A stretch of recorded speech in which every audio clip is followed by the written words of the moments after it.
दोस्तों, आज आप सुनेंगे अगाथा क्रिस्टी के बहुत ही उम्दा उपन्यास लॉर्ड एजवेयर डाइज का चौथा और आखिरी भाग हिंदी में। इसके पहले के बाकी भाग सुनने के लिए आप ऊपर आई बटन पर क्लिक कर सकते हैं। अगर आपने चैनल को अभी तक सब्सक्राइब नहीं किया है तो प्लीज़ इसे सब्सक्राइब करें और वीडियो को ज़्यादा से ज़्यादा लाइक और शेयर करें। तो आइए शुरू करते हैं। अध्याय 23।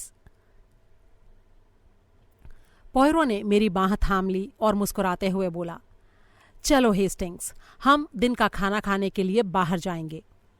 मुझे इस बात से खुशी हो रही थी कि वो अपने पुराने रूप में लौट आया था। जब हम खाना खाने होटल में पहुंचे तो मुझे थोड़ी हैरानी इस बात से हुई कि उस कमरे में दूसरी तरफ टेबल पर ब्रायन मार्टिन और जेनी ड्राइवर साथ साथ खाना खा रहे थे। मुझे याद आया जैप ने जो बात कही थी कि उन दोनों के बीच कोई चक्कर था। उन्होंने हमें देखा और जेनी ने हाथ हिलाया। जब हम कॉफ़ी पी रहे थे तब जेनी अपने साथ आए आदमी को छोड़कर हमारी टेबल पर आई। वो हमेशा की तरह चंचल दिखाई दे रही थी। क्या मैं यहाँ बैठकर 1 मिनट आपसे बात कर सकती हूँ मिस्टर पॉयरो? ज़रूर मैम, मुझे आपको देखकर खुशी हुई। क्या मिस्टर मार्टिन हमारे साथ नहीं आएंगे? दरअसल मैंने ही उनको मना किया है। देखिए, मैं आपसे कार्लोटा के बारे में कुछ बात करना चाहती हूँ। जी हाँ, कहिए मैम, पॉयरो ने कहा। क्या आप मुझे उसके किसी पुरुष दोस्त के बारे में बताना चाहती हैं? जी हाँ, मैं इस बारे में सोचती रही हूँ। कभी कभी आप किसी बात तक सीधे सीधे नहीं पहुँच पाते। उस बात को स्पष्ट रूप से समझने के लिए आपको ऐसी कई बातों को याद करना पड़ता है जिन पर आपने पहले ध्यान नहीं दिया था। मैं इस वक्त वही कर रही हूँ। सोचते हुए ये याद करने की कोशिश कर रही हूँ कि वो क्या कहा करती थी, और उन बातों को याद करके मैं एक खास नतीजे पर पहुंची हूँ।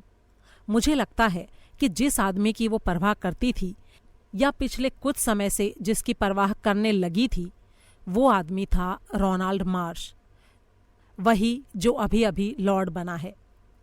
और आपको ऐसा किन बातों से लगा मैम? मैं आपको बताती हूँ। एक दिन कार्लोटा आमतौर पर यूं ही बात किए जा रही थी, इस बारे में कि जब किसी आदमी का भाग्य खराब हो तो ये बात किस तरह से उसके चरित्र को प्रभावित कर देती है। कोई आदमी जो अच्छा होता है लेकिन फिर भी वो नीच हरकतें करने लगता है। पहली बात तो ये कि कोई औरत इस तरह की बात तब करती है जब कोई आदमी उसके दिल में जगह बनाने लगता है। मैंने ये पुरानी कहावत अक्सर सुनी है। कार्लोटा काफ़ी होशियार थी, तो भी उस वक्त वो जो बातें कर रही थी उनको सुनकर ऐसे लग रहा था जैसे वो बिल्कुल गधी हो और उसे जीवन के बारे में कुछ भी पता नहीं हो। मैंने उससे पूछा भी कि कुछ चल रहा है क्या, लेकिन उसने किसी का नाम नहीं लिया। लेकिन मज़े की बात कि उसके ठीक बाद उसने रोनाल्ड मार्श के बारे में बातचीत शुरू कर दी और ये कहा कि उसे लगता है कि रोनाल्ड के साथ ठीक व्यवहार नहीं किया जा रहा है। वो उसके बारे में बहुत खुलकर बातचीत कर रही थी। मैं उस समय इन दोनों बातों का संबंध आपस में जोड़ नहीं पाई, लेकिन अब मुझे लगता है कि उसका मतलब कुछ इसी तरह का था। आपको क्या लगता है मिस्टर पॉयरो? मुझे लगता है कि आपने मुझे एक ऐसी बात बताई है जो मेरे बड़े ही काम की है, पॉयरो ने बड़े ही मज़ेदार स्वर में कहा। ये तो अच्छी बात है, जेनी ने ताली बजाई। पॉयरो बड़े ही प्यार से उसकी तरफ देखने लगा। शायद आपने सुना ना हो मैम कि आप जिस आदमी रोनाल्ड मार्श के बारे में बात कर रही हैं वो गिरफ्तार हो चुका है। हैं? जेनी का मुंह हैरानी से खुला रह गया। तब तो मैं जो सोच रही थी वही बात सच निकली। इस बात का खुलासा करने के लिए आपका बहुत बहुत धन्यवाद मैम, पॉयरो ने कहा। वो हमारे पास से उठकर ब्रायन के पास वापस चली गई।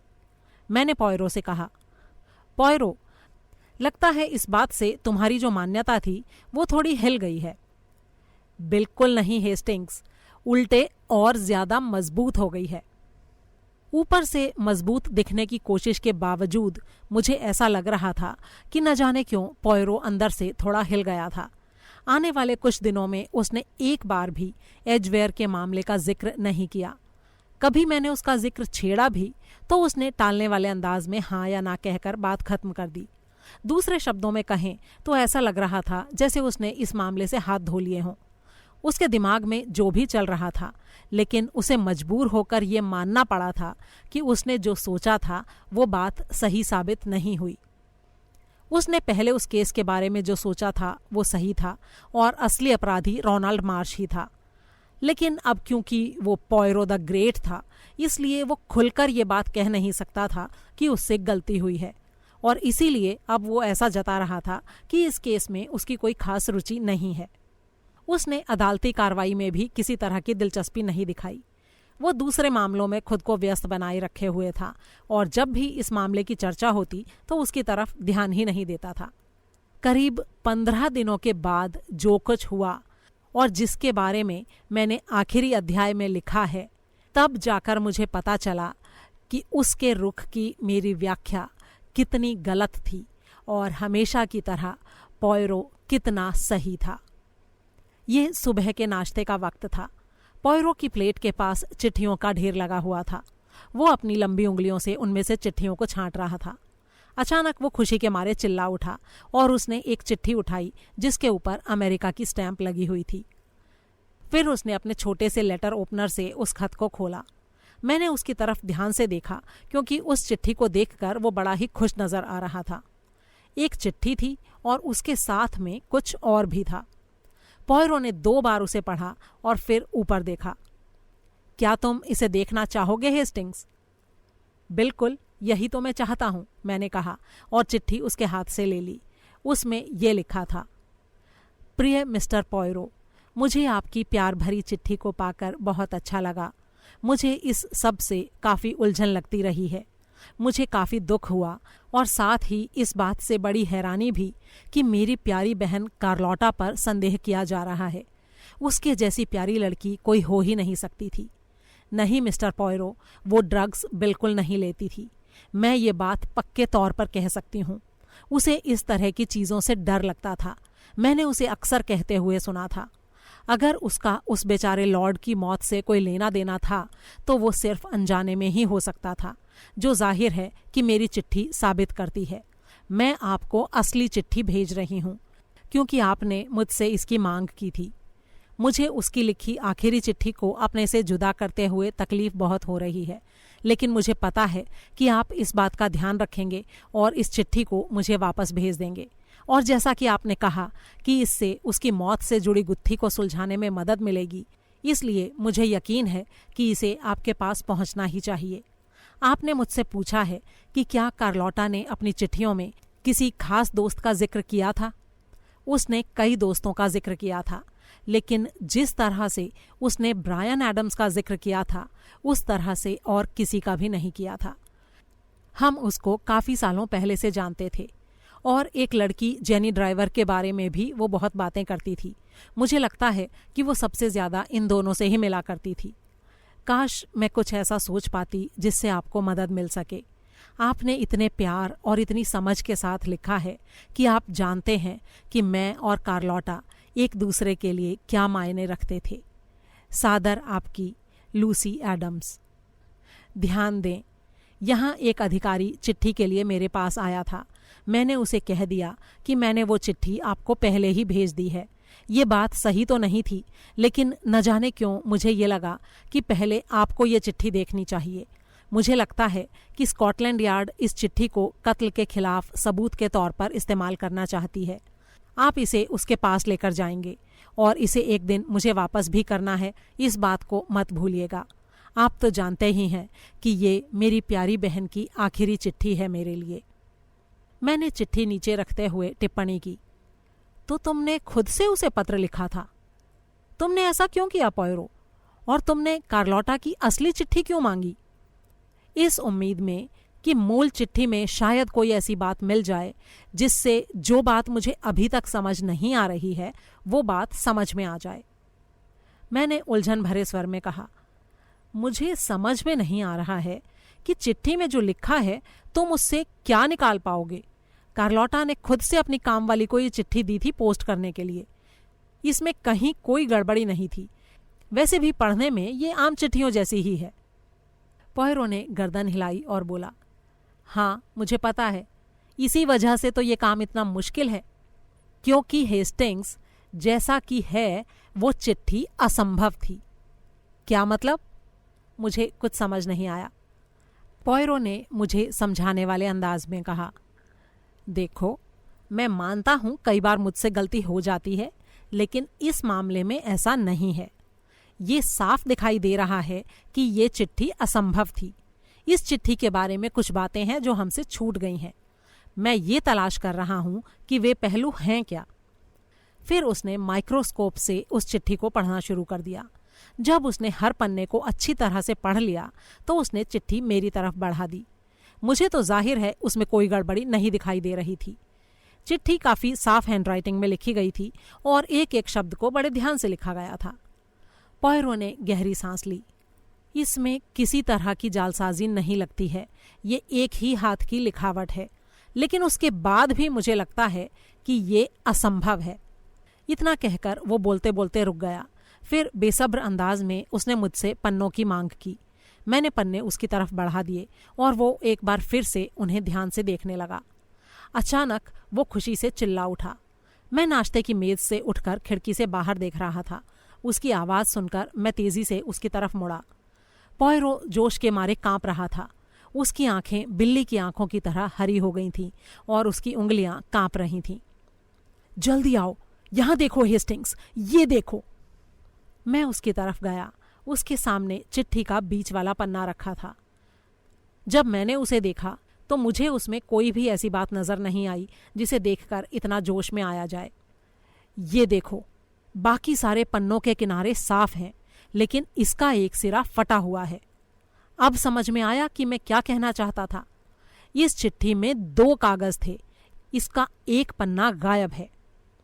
मैं बेवकूफ़ों की तरह मुंह बाए उसे देख रहा था। लेकिन ये कैसे हो सकता है? इस बात का कोई मतलब भी है? हाँ, इसका मतलब है। यहीं तो चालाकी की बात आती है। तुम पढ़ो और तुम्हें सब समझ में आ जाएगा। मैंने सोचा कि मैं इसे समझने के लिए इससे बेहतर और कुछ नहीं कर सकता कि उस पन्ने की एक कॉपी बना लूं। अब देखो, पॉयरो ने मुझसे कहा, जहां पर वो कैप्टन मार्श के बारे में बातचीत कर रही है वहां पर अक्षर टूट रहे हैं। उसे उसके लिए अफसोस है और फिर वो कहती है उसे मेरा शो बहुत पसंद आया। फिर नए पन्ने पर वो लिखती है, उसने कहा, लेकिन यहाँ से एक पन्ना गायब है। नए पन्ने पर जो वह है वो दूसरे पन्ने से अलग वह है। यानी पिछले पन्ने पर वो जिसके बारे में बात कर रही थी, अगले पन्ने पर वो उसकी बजाय किसी और के बारे में बात कर रही है। नए पेज पर जो है वो पिछले पेज से बिल्कुल अलग है। असल में वो पिछले पेज का है ही नहीं, वो कोई और आदमी है जिसने ये सारा खेल रचा है। ध्यान दो, उसके बाद कहीं भी किसी नाम का जिक्र नहीं है। मुझे लगता है कि हत्यारा किसी न किसी तरह इस चिट्ठी तक पहुंच चुका था। इसमें कोई शक नहीं कि वो इस चिट्ठी को दबाना चाहता था। फिर इसे पढ़ने के बाद उसने इससे निपटने का एक नया तरीका खोज निकाला। एक पन्ना हटा दिया जाए तो ये चिट्ठी किसी और को आरोपी बनाने लगती है, एक ऐसे आदमी को जिसका उद्देश्य भी लॉर्ड एजवेयर की मौत से जुड़ा था। वाह, कितनी परफेक्ट बात थी ये तो हत्यारे के लिए एक तोहफा था। मैंने पॉयरो की तरफ थोड़ी अजीब नज़रों से देखा। मैं उसकी इस बात से पूरी तरह सहमत नहीं हो पा रहा था, लेकिन फिर भी मुझे लग रहा था कि उसकी बात में कुछ दम है। मुझे ये लग रहा था कि हो सकता था कार्लोटा ने किसी ऐसे कागज़ का इस्तेमाल किया हो जो पहले से ही फटा हुआ हो। लेकिन पॉयरो इतना खुश था कि वो इस संभावना पर विश्वास करना ही नहीं चाहता था।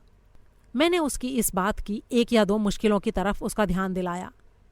मैंने उससे कहा, लेकिन वो आदमी या जो भी रहा हो, उसके पास ये चिट्ठी आई कैसे? मिस एडम्स ने अपने बैग से निकालकर अपनी कामवाली को पोस्ट करने के लिए दी थी। कामवाली ने हमें यही तो बताया था। और इसीलिए हमें 1-2 दूसरी संभावनाओं के बारे में भी सोच लेना चाहिए। या तो वो कामवाली झूठ बोल रही थी, या फिर उस शाम को कार्लोटा की मुलाकात हत्यारे से हुई थी। मैंने सिर हिलाया। मुझे लगता है कि दूसरी वाली बात की संभावना ज्यादा है। हमें तो अब भी इस बात का पता नहीं है कि कार्लोटा एडम्स फ्लैट से निकलने के बाद से लेकर 9 बजे तक कहाँ थी जब उसने ह्यूस्टन स्टेशन पर अपना सूटकेस रखा था।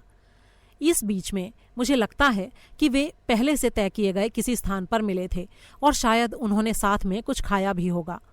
उसने उसे कुछ आखिरी निर्देश दिए थे। उस चिट्ठी के बारे में क्या हुआ होगा, हमें इस बात का अंदाज़ा नहीं है। इस बारे में हम सिर्फ अनुमान ही लगा सकते हैं। हो सकता है उसने इसे हाथ में रखा हो ताकि उसे पोस्ट कर सके। शायद उसने उसे रेस्टोरेंट में टेबल पर रखा हो। हत्यारे की नज़र उस पर लिखे पते पर पड़ी हो और उसे लगा हो कि आगे उसे इससे खतरा हो सकता है। उसने बड़ी होशियारी से उसे उठा लिया हो, टेबल से उठने का बहाना किया हो, उसे खोला हो, पढ़ लिया हो और फिर उसने उसे या तो मेज़ पर रख दिया हो या फिर जाते समय उसके हाथ में दे दिया हो, ये कहते हुए कि बेध्यानी में उससे गिर गया था। ये सब किस तरह से हुआ, ये बात मायने नहीं रखती है, लेकिन दो बातें स्पष्ट दिखाई दे रही हैं। कार्लोटा की उस शाम हत्यारे से मुलाकात जरूर हुई थी, चाहे वो लॉर्ड की हत्या से पहले हुई हो या उसके बाद में। मुझे ऐसा लगता है कि हो सकता है मैं गलत हो जाऊं, लेकिन वो सुनहरा बॉक्स उसे हत्यारे ने ही दिया होगा। हो सकता है उनकी पहली मुलाकात की याद में दिया हो। अगर ऐसा है तो हत्यारा ये डी नाम का आदमी है। मुझे ये सुनहरे बॉक्स वाली बात समझ में नहीं आई, मैंने कहा। देखो हेस्टिंग्स, कार्लोटा को वेरोनल की आदत नहीं थी। लूसी का ये कहना है और मुझे भी ये बात सच लगती है। वो साफ आंखों वाली स्वस्थ लड़की थी और देखने से नहीं लगता था कि उसे ऐसी किसी चीज़ की आदत है। और फिर ना तो उसकी किसी दोस्त ने और ना ही काम वाली ने उस बॉक्स को पहचाना था। तो फिर उसके पास से मरने के बाद वो बॉक्स क्यों मिला? सिर्फ ये माहौल बनाने के लिए ताकि ये दिखाया जा सके कि वो वेरोनल लेने की आदी थी और कम से कम 6 महीने से उसका सेवन कर रही थी। हम ये कह सकते हैं कि वो हत्यारे से हत्या के बाद सिर्फ कुछ मिनटों के लिए ही मिली थी। उन्होंने साथ में शराब पी, अपनी योजना की सफलता का जश्न मनाने के लिए, और लड़की की शराब में पर्याप्त वेरोनल मिला दिया गया ताकि ये निश्चित किया जा सके कि वो अगली सुबह उठ ही ना पाए। मैंने कांपते स्वर में कहा, ये तो बहुत ही भयानक है। क्या तुम ज़ैप को ये सब बताने वाले हो? नहीं, अभी नहीं। मेरे पास बताने के लिए है ही क्या? वो कहेगा एक और जाल, एक और कहानी। लड़की ने उसी तरह के अजीब से कागज पर लिखा होगा। जरा तुम खुद ही सोचो हेस्टिंग्स, अगर उस आदमी ने करीने से काम किया होता तो वो कागज को काट देता, उसे फाड़ता नहीं, और हमें समझ में कुछ नहीं आता। लेकिन ऐसा नहीं हुआ। मैंने मुस्कुराते हुए जवाब दिया, तो हम ये मानकर चलते हैं कि वो लापरवाह आदतों वाला आदमी रहा होगा। अरे नहीं, उसने ये सब जल्दबाजी में किया होगा। तुम देखो, इसे बड़े ही लापरवाह तरीके से फाड़ा गया है। आहा, अब साफ साफ मुझे ऐसा लगता है कि उसने ऐसा इसलिए किया क्योंकि उसके पास समय की कमी थी। मेरे ख्याल से मुझे एक बात कहनी चाहिए। ये आदमी, यानी ये डी, इस आदमी के पास उस शाम की काफी अच्छी एलिबाई रही होगी। लेकिन पॉयरो, मुझे ये समझ में नहीं आ रहा है कि उसने एलिबाई बनाई कैसे होगी। अगर उस शाम उसने पहले रीजेंट गेट में कत्ल किया और फिर वो कार्लोटा एडम्स के साथ था, तो एलिबाई बनाने का वक्त ही कहाँ बचता है? यही तो सारा खेल है। उसे बुरी तरह से एक एलिबाई की ज़रूरत थी और इसीलिए उसने उसे तैयार किया। एक और बात, क्या वाकई उसका नाम डी से शुरू होता है, या फिर डी से कोई ऐसा नाम शुरू होता था जिस नाम से वो उसे बुलाता था? वो थोड़ी देर रुककर कुछ सोचता रहा और फिर धीरे से बोला, एक ऐसा आदमी जिसका नाम या तो डी से शुरू होता है या जिसके पुकारे जाने का नाम डी से है। हमें इस बात का पता लगाना होगा हेस्टिंग्स, हमें उसका पता लगाना ही होगा। अध्याय 24। अगले दिन हमसे अचानक कोई मिलने आया। ये गैराल्डीन मार्श थी। मुझे उसके लिए थोड़ा बुरा लग रहा था, जबकि पॉयरो ने उसका स्वागत किया और उसके लिए कुर्सी खींच दी। उसकी बड़ी गहरी आंखें पहले से और ज़्यादा बड़ी और गहरी दिखाई दे रही थीं। उनके चारों तरफ काले घेरे पड़ गए थे और ऐसा लग रहा था जैसे वो सोई ना हो। अपनी उम्र के लिहाज से उसका चेहरा काफ़ी उदास और लटका हुआ दिखाई दे रहा था। मैं आपसे मिलने इसलिए आई हूँ मिस्टर पॉयरो कि मुझे समझ नहीं आ रहा है कि किस तरह से आगे बढ़ा जाए। मैं बहुत उदास और परेशान हूँ। उसकी बात सुनकर मुझे उसके ऊपर बहुत ही दया आ रही थी। रोनाल्ड ने मुझे बताया कि उस दिन आपने उससे क्या कहा था। आपने उससे कहा था कि आप उसके ऊपर यकीन करते हैं। क्या ये सच है मिस्टर पॉयरो? जी हाँ, ये सही है मैम, मैंने ऐसा ही कहा था और मैं वाकई उसके ऊपर यकीन करता हूँ। गैरल्डीन मार्श काफ़ी बेचैन दिखाई दे रही थी। वो आगे की तरफ झुकी हुई थी और उसकी मुट्ठियाँ भिजी हुई थी। तो क्या आप वाकई मानते हैं कि मेरे भाई ने कत्ल नहीं किया है? जी हाँ, मैं ऐसा ही मानता हूँ, पॉयरो ने कहा। ओह! अचानक उसके चेहरे पर जैसे रंग लौट आया, उसकी आंखें थोड़ी और फैल गईं। तो इसका मतलब आपको ये लगता है कि किसी और ने कत्ल किया है? जी हाँ मैम। अरे, मैं भी बेवकूफ़ हूँ, मैं बातों को गलत तरीके से बोल देती हूँ। मेरे कहने का मतलब दरअसल ये था कि क्या आपको पता है कि वो कौन था? मुझे किसी पर शक तो है, फिलहाल तो बस इतना ही कह सकता हूँ। आप मुझे बताएंगे प्लीज़, प्लीज़? पॉयरो ने अपनी गर्दन हिला दी। जी नहीं, ये उचित नहीं होगा। इसका मतलब ये है कि आपको किसी के ऊपर पक्का शक है। अगर मुझे थोड़ा और पता चल जाता तो मेरे लिए ज़्यादा आसान हो जाता और शायद मैं आपकी मदद कर पाती। हाँ, वाकई मैं आपकी मदद कर पाती। उसकी इस मिन्नत में कुछ खास नज़र नहीं आ रहा था, लेकिन पॉयरो अपना सिर हिलाता रहा। लड़की ने कुछ सोचते हुए कहा, मेर्टन की डचेस को तो अब भी लगता है कि ये काम मेरी सौतेली माँ का है, लेकिन मुझे समझ में नहीं आता कि ये कैसे संभव हो सकता है। अपनी सौतेली माँ के बारे में आपका क्या ख्याल है? पॉयरो ने सवाल किया। असल में मैं उनको ज़्यादा जानती नहीं हूँ। जब मेरे पिता ने उनसे शादी की थी, उस समय मैं पेरिस के स्कूल में पढ़ रही थी। जब मैं यहाँ आई तो मुझे वो अच्छी लगी। मेरा मतलब ये है कि उन्होंने इस बात पर ज़्यादा ध्यान नहीं दिया कि मैं यहाँ आ गई थी।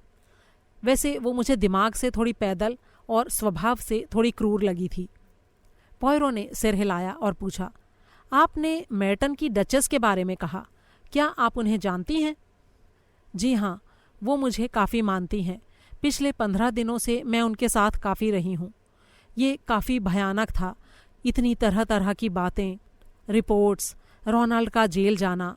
मुझे लगता है कि मेरा कोई वास्तव में दोस्त नहीं है, लेकिन डचेस बहुत अच्छी हैं और उनका बेटा भी बहुत अच्छा है। आप उसे पसंद करती हैं? मुझे लगता है कि वो थोड़ा शर्मीला है, थोड़ा सख्त, और उसके साथ निभाना मुश्किल है। लेकिन उनकी माँ उनके बारे में काफ़ी बातें करती हैं, इसलिए मुझे लगता है कि मैं उनको उससे कहीं बेहतर तरीके से जानती हूँ जितना मुझे लगता है। अच्छा मैम, आप मुझे ये बताइए कि क्या आप अपने चचेरे भाई को पसंद करती हैं? रोनाल्ड को? हाँ बिल्कुल। पिछले 2 सालों में तो मैं उससे ज़्यादा नहीं मिली, लेकिन उससे पहले वो हमारे घर में ही रहता था। मुझे हमेशा से ये लगता था कि वो काफ़ी अच्छा है, हमेशा हंसी मजाक करने वाला और अजीब अजीब तरह के काम करने वाला। हमारे घर में जहाँ हर समय मुर्दनी सी छाई रहती थी, उसके आने से माहौल थोड़ा अच्छा हो गया था। पॉयरो ने सहानुभूति से सिर हिलाया, लेकिन आगे जाकर उसने जो टिप्पणी की, उसकी क्रूरता से मुझे बड़ा सदमा पहुंचा। आप ये नहीं चाहती कि उसे फांसी हो जाए? लड़की गुस्से में कांपने लगी। नहीं, बिल्कुल नहीं, ऐसा नहीं है। ये काम मेरी सौतेली माँ का ही हो सकता है, उसी का है। डचेस का कहना है कि ये काम उसी ने किया है। अगर कैप्टन मार्श टैक्सी में ही बैठे रहे होते तब? आप क्या कहना चाहते हैं मिस्टर पॉयरो? मुझे कुछ समझ में नहीं आ रहा है। अगर उसने घर में आए उस आदमी का पीछा नहीं किया होता तो क्या होता? क्या आपने किसी को घर में घुसते हुए सुना था? जी नहीं, मैंने तो नहीं सुना था। जब आप घर में आईं तो आपने क्या किया? मैं सीधा ऊपर चली गई थी मोतियों को लाने के लिए। जाहिर है इसमें आपको कुछ समय तो लगा ही होगा। जी हाँ, मुझे थोड़ा ज़्यादा ही समय लग गया था। दरअसल मुझे अपने गहनों के बक्से की चाबी तुरंत नहीं मिल रही थी। हाँ, ऐसे मामलों में अक्सर ऐसा हो जाता है, जल्दबाजी के कारण। तो आपको नीचे आने में कुछ समय लगा और तब आपने देखा कि आपके भाई नीचे हॉल में खड़े थे। हाँ, वो लाइब्रेरी से निकलकर आ रहा था, लड़की ने थूक निगलते हुए कहा। मेरे ख्याल से आप ये देखकर थोड़ी चकरा गई होंगी। जी हाँ, ऐसा ही हुआ था, मैं इससे चकरा गई थी। रोनी ने अचानक पीछे से कहा, हेलो डीना, मोती मिल गए? और मैं उछल पड़ी थी। पोयरो ने धीमे स्वर में कहा, जैसा कि मैंने पहले कहा, ये अफसोस की बात है कि वो बाहर नहीं रुका। फिर वो टैक्सी ड्राइवर ये दावे के साथ कह सकता था कि वो कभी भी घर के अंदर घुसा ही नहीं। लड़की ने सिर हिलाया जैसे वो सारी बात समझ गई हो। उसकी आंखों से आंसू बहने लगे। वो उठकर खड़ी हो गई। पोयरो ने उसके हाथ थाम लिए और बोला, तुम ये चाहती हो कि मैं उसे तुम्हारे लिए बचा लूं, है ना? जी हाँ, प्लीज़ प्लीज़ मिस्टर पोयरो, आपको नहीं पता। उसकी आगे की आवाज़ सिसकियों में रुंध गई। पोयरो ने धीरे से कहा, जिंदगी आपके लिए आसान नहीं रही है मैम, फिर भी आपकी हिम्मत के लिए मैं आपकी तारीफ करता हूँ। ये सब कुछ आसान नहीं रहा है। हेस्टिंग्स, क्या तुम मैम के लिए एक टैक्सी ले आओगे? मैं लड़की को अपने साथ नीचे ले गया और उसे एक टैक्सी में बिठा दिया। तब तक वो खुद को संभाल चुकी थी और उसने मेरा शुक्रिया अदा किया। वापस आकर मैंने पाया कि पोयरो कमरे में इधर से उधर चक्कर काट रहा था। चिंता से उसकी भौहें चढ़ी हुई थीं और वो थोड़ा दुखी दिखाई दे रहा था। तभी टेलीफोन की घंटी बजी और उसका ध्यान भंग हो गया। कौन? अच्छा, ज़ैप। गुड मॉर्निंग दोस्त। आखिरकार। और इसके लिए किसने कहा था? क्या उन्हें पता है? उधर से जो भी जवाब रहा हो वो उसकी उम्मीद के मुताबिक नहीं था। उसका चेहरा लटक गया। पक्का? नहीं, बस ये थोड़ी तकलीफ की बात है और कुछ नहीं। हाँ, मैं अपनी बातों पर फिर से विचार करूँगा। तो कुल मिलाकर मेरी बात सही थी। हाँ, विस्तार से जैसा तुमने कहा। नहीं, मेरा अब भी यही मानना है। मैं तुमसे प्रार्थना करता हूँ कि तुम रीजेंट गेट और यूस्टन, टॉटनहम कोर्ट रोड और हो सके तो ऑक्सफर्ड स्ट्रीट के रेस्टोरेंट में भी पता करो। हाँ, एक औरत और एक आदमी, और स्टैंड के आसपास आधी रात से ठीक पहले। ठीक है? और इतनी बात करने के बाद उसने रिसीवर रख दिया। क्या हुआ? मैंने बेसब्री से पूछा। तुम हैरान हो जाओगे हेस्टिंग्स। वो गोल्डन बॉक्स पेरिस में खरीदा गया था। एक पत्र के माध्यम से उसके लिए ऑर्डर किया गया था और ये पेरिस की एक मुख्य दुकान से खरीदा गया है। बॉक्स को खरीदने के लिए जो चिट्ठी लिखी गई थी उसे किसी लेडी एकरली ने लिखा था। कॉन्स्टेंस एकरली के नाम से साइन किए गए थे। जाहिर है कि ऐसा कोई इंसान है ही नहीं। वो चिट्ठी हत्या के 2 दिन पहले मिली थी। उस ऑर्डर में लेखक के नाम के पहले अक्षर को रूबी से लिखने के लिए कहा गया था। ये ऑर्डर काफ़ी जल्दबाजी में किया गया था और सामान की मांग अगले ही दिन की गई थी। वो दिन कत्ल से 1 दिन पहले का दिन था। और उस बॉक्स को ऑर्डर करके मंगवाया गया था? मैंने पूछा। हाँ, उसे ऑर्डर से मंगवाया गया था और उसके लिए नोट्स में भुगतान किया गया था। किसने मंगवाया था? मैंने जोश के साथ पूछा। मुझे लगा कि हम सच के बिल्कुल करीब थे। एक औरत ने उसे मंगवाया था हेस्टिंग्स। औरत ने? मैंने हैरानी से कहा। हाँ, एक औरत ने। ठिगनी, अधेड़ और चश्मा पहनने वाली औरत ने। हम लोग हैरानी से एक दूसरे की शक्ल देख रहे थे। अध्याय 25। मेरे ख्याल से वो उस दिन के 1 दिन बाद की बात थी जब हम विडबर्न की लंच पार्टी के लिए क्लैरिजेस गए थे।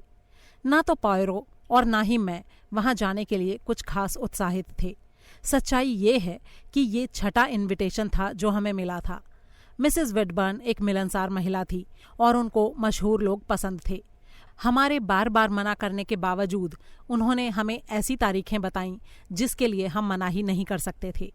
ऐसे हालात में हमने सोचा कि जितनी जल्दी ये खत्म हो जाए उतना ही अच्छा। पोयरो उस दिन से खास बातचीत नहीं कर रहा था जिस दिन से पेरिस से वो समाचार मिला था। इस विषय पर कोई भी टिप्पणी करने पर हर बार उसका जवाब वही होता था, इसमें ऐसा कुछ है जिसके बारे में मैं अभी कुछ कह नहीं सकता। और 1 या 2 बार वो अपने आप बैठे बैठे कुछ बुदबुदाया भी। पेरिस में चश्मा, कार्लोटा एडम्स के बैग में चश्मा, और इसी तरह के कुछ और शब्द। मुझे सच में इस बात की खुशी थी कि इस लंच पार्टी से शायद उसका ध्यान थोड़ा बंट जाएगा। युवा डोनाल्ड रॉस भी वहां था और उसने आकर चहकते हुए मेरा अभिवादन किया। वहां औरतों से ज्यादा पुरुष थे और वो मेरी बगल की टेबल पर बैठा हुआ था।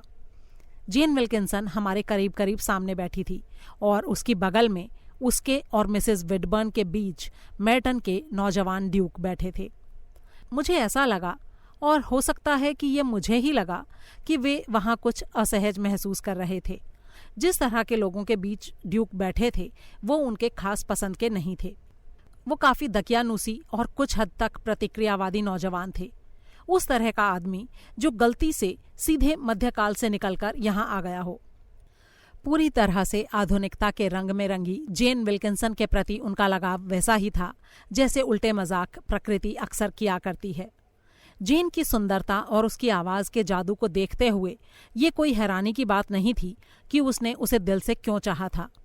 किसी को भी सुंदरता और मदहोश कर देने वाली आवाज़ की आदत पड़ जाती है। उस समय मेरे दिमाग में ये बात आई कि मदहोश कर देने वाले प्यार के लिए कॉमन सेंस बेकार की चीज़ होती है। दरअसल उस वक्त जेन ने एक ऐसी टिप्पणी की थी जिसकी वजह से मुझे ऐसा महसूस हुआ। वहाँ मौजूद लोगों में से किसी ने, ये तो मुझे याद नहीं कि किसने, एक मुहावरा कहा था, पेरिस का न्याय, और जेन ने उसके उत्तर में ये कहा, पेरिस? अरे नहीं नहीं, आजकल पेरिस का कोई जलवा नहीं है, आजकल तो लंदन और न्यूयॉर्क का ज़माना है। जैसा कि कभी कभी होता है, इस तरह की बातचीत में शब्द कम पड़ जाते हैं। ये बड़ा ही अजीब मौका था। अपनी दाईं तरफ मैंने देखा कि डोनाल्ड रॉस तेज तेज सांसें ले रहा था। दरअसल बात ये थी कि वहाँ जितने भी लोग मौजूद थे वो सभी अभिजात्य वर्ग के और बुद्धिजीवी किस्म के लोग थे, और उन सब के बीच जेन की वो बेवकूफ़ी भरी टिप्पणी किसी के भी गले से उतर नहीं रही थी। मिसेस विडबर्न ने बड़ी ज़ोर ज़ोर से रूसी ओपेरा के बारे में बात करना शुरू कर दिया ताकि सब लोगों का ध्यान जेन की तरफ से हट जाए। सभी लोग अपने आसपास के लोगों से कुछ कह रहे थे। सिर्फ जेन थी जो अकेली टेबल पर इधर उधर देख रही थी, बिना इस बात की फिक्र किए कि उसने कुछ ऐसा कहा था जो गलत था। तब मेरा ध्यान ड्यूक की तरफ गया। उनके होंठ सख्ती से भिंचे हुए थे, वो शर्म से लाल हो रहे थे और मुझे ऐसा लगा जैसे वो जेन से थोड़ा दूर खिसक गए। शायद उन्हें इस बात का अंदाज़ा हो गया था कि उनके जैसे ऊंचे कुल के आदमी को जेन विल्किंसन से शादी करने पर कभी कभी इस तरह की अजीब स्थितियों का सामना करना पड़ सकता था। मैं इधर उधर देख ही रहा था कि मेरी नज़र ब्रायन मार्टिन पर पड़ी। वो शायद देर से आया था क्योंकि इससे पहले मैंने उसे नहीं देखा था। वो मेरी टेबल पर ज़रा दूसरी तरफ बैठा हुआ था और आगे की तरफ झुककर बड़े ही ध्यान से एक सुंदर औरत से बातें कर रहा था। मैंने काफ़ी समय के बाद उसे नज़दीक से देखा था और मेरा ध्यान इस बात की तरफ गया कि वो पहले से ज़्यादा हैंडसम हो गया था।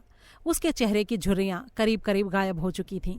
वो पहले से ज़्यादा नौजवान और फिट दिखाई दे रहा था, खूब हंस बोल रहा था और भरपूर जोश में था। पॉयरो को जल्दी वापस जाना था क्योंकि उसने किसी से मिलने का समय ले रखा था। वो इस बात की जांच में लगा हुआ था कि किस तरह अजीब ढंग से एक राजदूत के जूते गायब हो गए थे। उनसे मिलने का वक्त 2:30 बजे रखा गया था। पॉयरो ने मुझे बुलाया और कहा कि मैं मिसेस विडबर्न से विदा ले लूं। जब मैं ऐसा करने के लिए इंतज़ार कर रहा था, क्योंकि ये कोई आसान काम नहीं था, क्योंकि वो उस समय वहाँ से विदा लेने वाले लोगों से घिरी हुई थी और सबको जल्दी जल्दी डार्लिंग डार्लिंग कहे जा रही थी, तभी किसी ने मेरे कंधे पर हाथ रखा। ये नौजवान रॉस था। क्या मिस्टर पॉयरो यहाँ पर हैं? मैं उनसे बात करना चाहता हूँ, उसने कुछ अजीब से स्वर में कहा। मैंने उसे बताया कि मिस्टर पॉयरो अभी अभी वहाँ से चले गए हैं। रॉस को जैसे झटका सा लगा। उसका चेहरा सफ़ेद पड़ गया और वो तनाव में दिखाई देने लगा। उसकी आंखों में एक अजीब सी रहस्यमयी चमक थी। उसकी ऐसी हालत देखकर मैंने धीरे से पूछा, तुम उससे खास तौर पर क्यों मिलना चाहते हो? पता नहीं, उसने धीरे से जवाब दिया। ये एक ऐसा अजीब जवाब था कि मैंने हैरानी से उसकी तरफ देखा। वो थोड़ा झेंप गया। देखिए, ये बात थोड़ी अजीब तो है, मुझे पता है, लेकिन सच्चाई ये है कि मेरे साथ वाकई कुछ अजीब हुआ है, कुछ ऐसा जो मुझे समझ में नहीं आ रहा है, और इसी बारे में मैं मिस्टर पॉयरो से सलाह लेना चाहता हूँ। मैं उन्हें परेशान तो नहीं करना चाहता, लेकिन बात वाकई बहुत अजीब है। इतना कहकर वो इतना दुखी और खोया सा दिखने लगा कि मैं जल्दी से आगे बढ़कर उसे दिलासा देने लगा। मैंने उससे कहा, देखो, पॉयरो किसी से मिलने गया है, लेकिन मुझे पता है कि उसे 5 बजे तक वापस आना है। तुम उसे फ़ोन करके उस समय क्यों नहीं आ जाते? ठीक है, मैं 5 बजे आ जाऊंगा, ये काम वाकई बहुत ज़रूरी है। मैंने सिर हिलाया और एक बार फिर वहीं आ गया जहां मिसेस वेडबर्न शहद में डूबे शब्द बोल रही थीं और जाने वाले लोगों से हाथ मिला रही थीं। मेरा काम पूरा हुआ और जब मैं वापस मुड़ रहा था तो मेरी बाह पर एक हाथ आ गया। एक प्यारी आवाज़ ने कहा, मुझे अनदेखा कर रहे हो? ये जेनी ड्राइवर थी, बड़े ही मजाकिया मूड में थी। हेलो, तुम अचानक कहाँ से आ गई? मैंने कहा। मैं तो तुम्हारे बगल वाली टेबल पर ही खाना खा रही थी। अच्छा, मैंने तुम्हें देखा ही नहीं। और तुम्हारा काम कैसा चल रहा है जेनी? मैंने पूछा। खूब बढ़िया चल रहा है।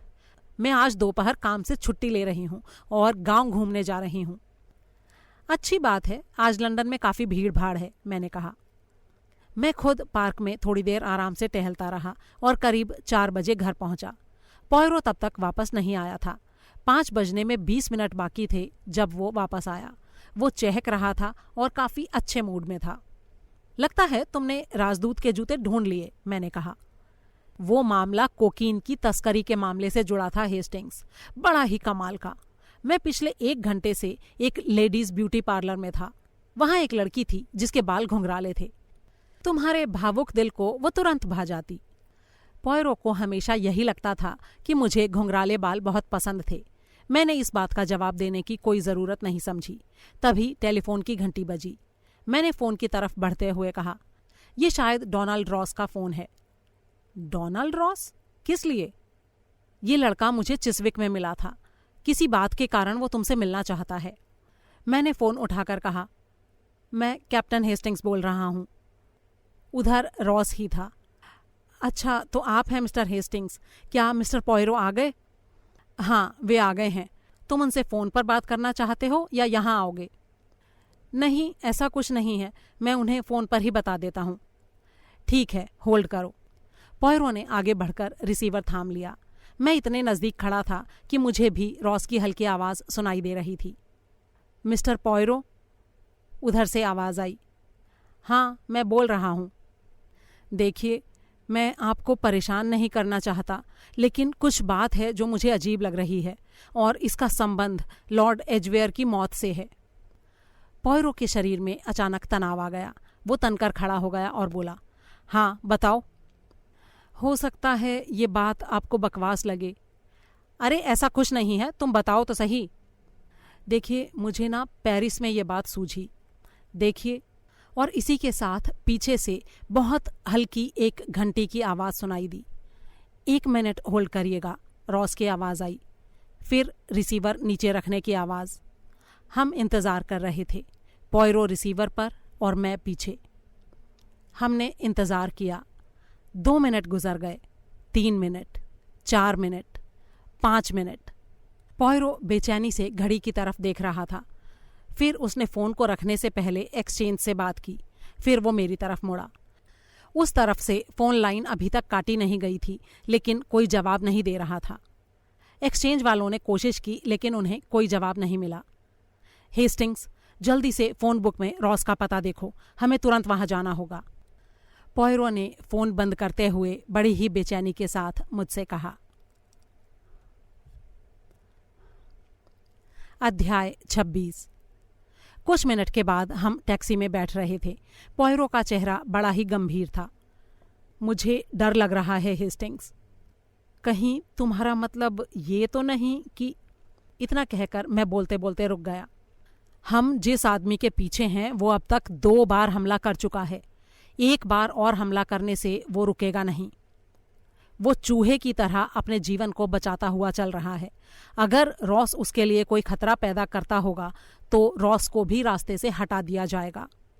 क्या वो कोई खास बात बताने वाला था? लेकिन जिस तरह से उसने मुझे बताया था उससे वो बात कुछ खास लग नहीं रही थी। तब वो गलत था। सबूत के रूप में जो बात वो बताना चाहता था वो बात वाकई बहुत मायने रखती थी। पॉयरो ने कहा, तुमने मुझे बताया कि उसने तुमसे क्लैरेजेस में बात की थी। वहाँ चारों तरफ लोग थे। तुम उसे अपने साथ लेकर क्यों नहीं आ गए? उसका ध्यान रखते, उसके पास तब तक किसी को नहीं आने देते जब तक कि मैं उसकी बात सुन नहीं लेता कि वो आखिर क्या कहना चाहता था। मैं हकला गया। ओह, ये तो मैंने सोचा ही नहीं। ये ख्याल तो सपने में भी मुझे नहीं आया। पॉयरो ने तत्काल इशारा किया। अपने आप को दोष मत दो। तुम्हें ये बात भला कैसे पता हो सकती थी? मुझे पता होना चाहिए था। ये कातिल जो है ना हेस्टिंग्स, वो शेर की तरह चालाक है और उतना ही निर्मम भी। क्या हम कभी उस तक नहीं पहुंच पाएंगे? आखिरकार हम उसके घर पहुंचे। रॉस केंसिंगटन के पास ऊपरी माले पर रहता था। कॉल बेल के पास लगी पर्ची से हमें यह सूचना मिली। उसके हॉल का दरवाज़ा खुला हुआ था। वहां 9-10 सीढ़ियां थीं। पॉयरो सीढ़ियों पर चढ़ते हुए बुदबुदा रहा था। यहां अंदर घुसना इतना आसान है और कोई देखने वाला भी नहीं है। पहली मंजिल पर एक तरह का पार्टीशन बना हुआ था और एक संकरे से दरवाजे पर येल ताला लगा हुआ था। दरवाजे के बीचों बीच रॉस के नाम का कार्ड लगा था। हम वहां रुक गए। चारों तरफ शांति छाई थी। मैंने दरवाजे को धक्का दिया और पाया कि वो खुला हुआ था। हम अंदर घुस गए। ये संकरा सा एक गलियारा था जिसकी एक तरफ दरवाज़ा खुला हुआ था जो बैठक की तरह लग रहा था। हम बैठक में चले गए। ये बड़े से ड्राइंग रूम का आधा हिस्सा था। उसे सस्ते लेकिन आरामदायक तरीके से सजाया गया था और वो खाली था। एक छोटी सी मेज़ पर टेलीफोन रखा हुआ था और रिसीवर उसके पास ही पड़ा था। पॉयरो जल्दी से आगे बढ़ा। उसने इधर उधर देखा और फिर अपना माथा पकड़ लिया। यहाँ नहीं, इधर आओ हेस्टिंग्स। हम हॉल की तरफ जाने वाली सीढ़ियों की तरफ चल दिए। ये कमरा एक छोटा सा डाइनिंग रूम था।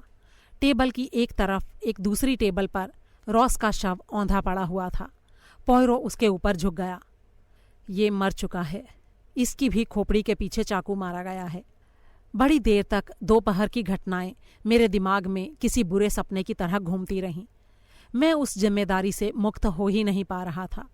काफ़ी देर बाद जब हम दोनों अकेले बैठे हुए थे तो मैंने हकलाते हुए पॉयरो को बताया कि मुझे इस बात से कितना बुरा लग रहा था।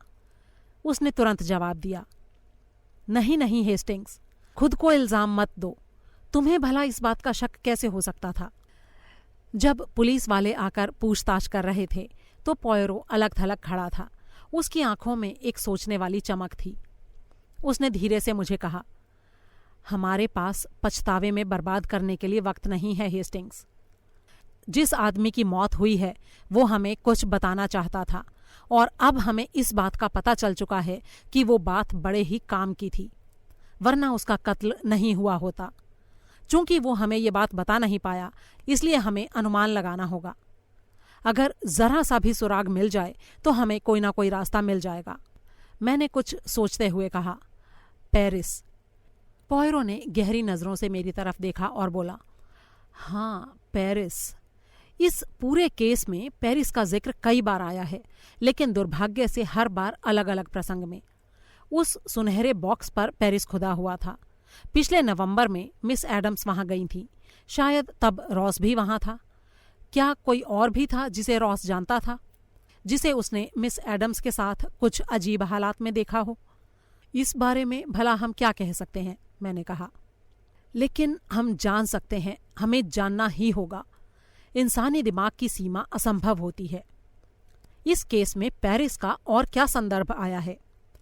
एक छोटे कद की औरत चश्मा लगाए हुए उस दुकान में बॉक्स लेने के लिए गई थी। क्या वो रॉस को जानती थी?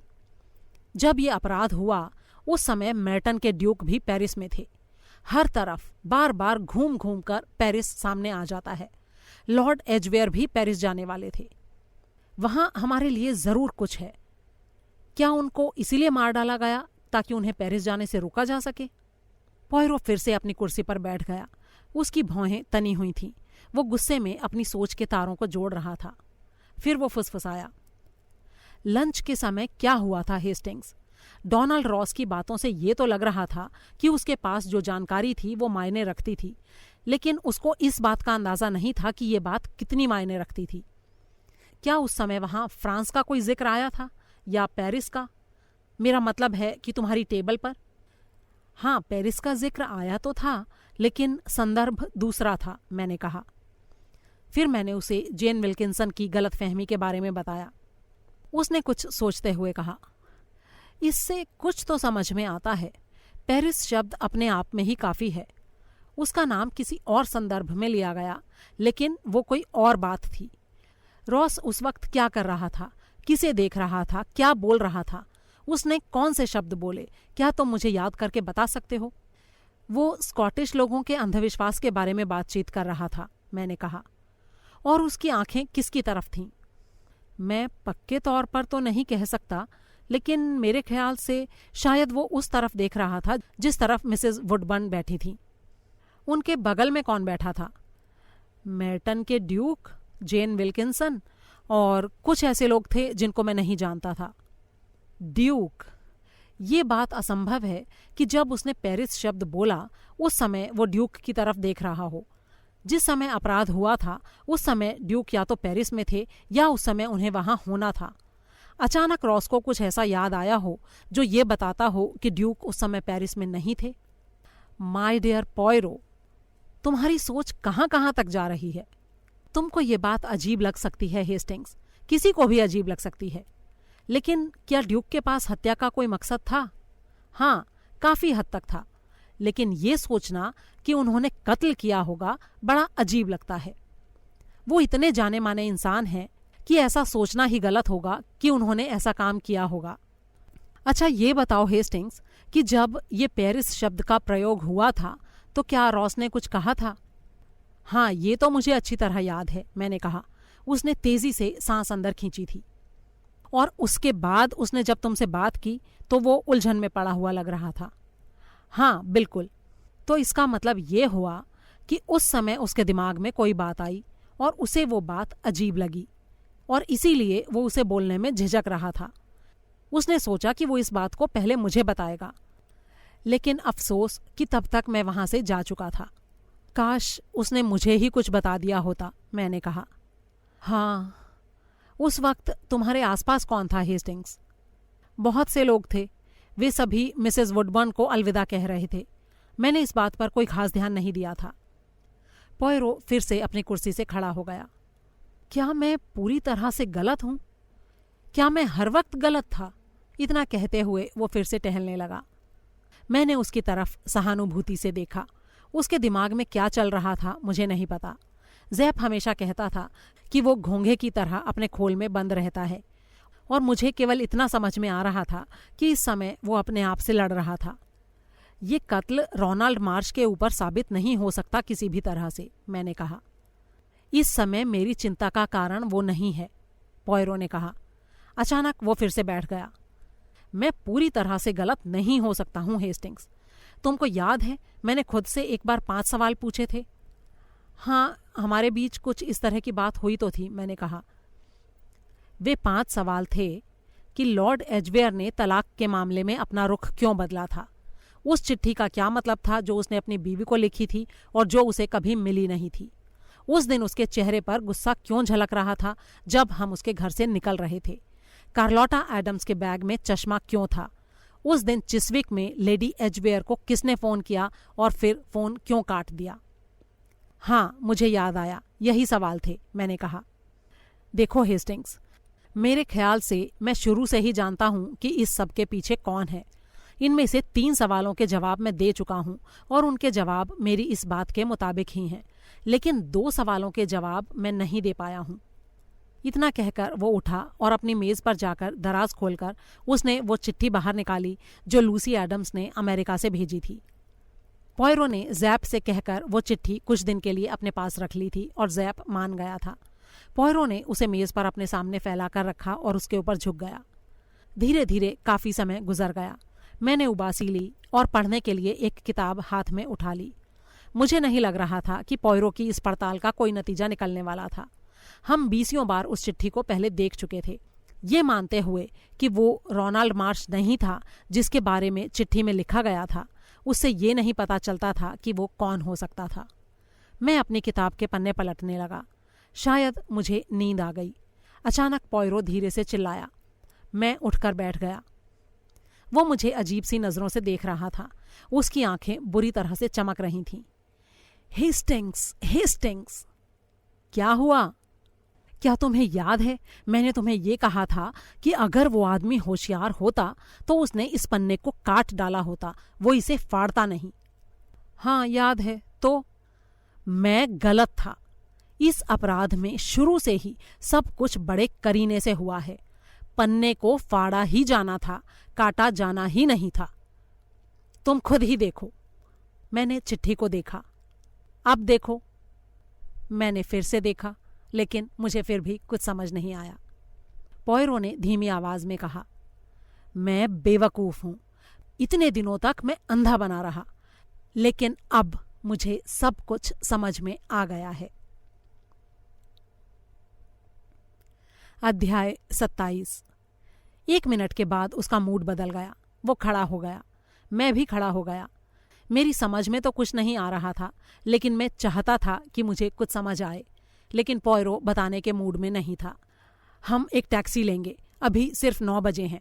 कहीं जाने के लिहाज से अभी ज्यादा वक्त नहीं हुआ है, उसने कहा। मैं सीढ़ियों पर उसके पीछे भागा। अरे लेकिन ये तो बताओ, हम जा कहाँ रहे हैं? Regent gate.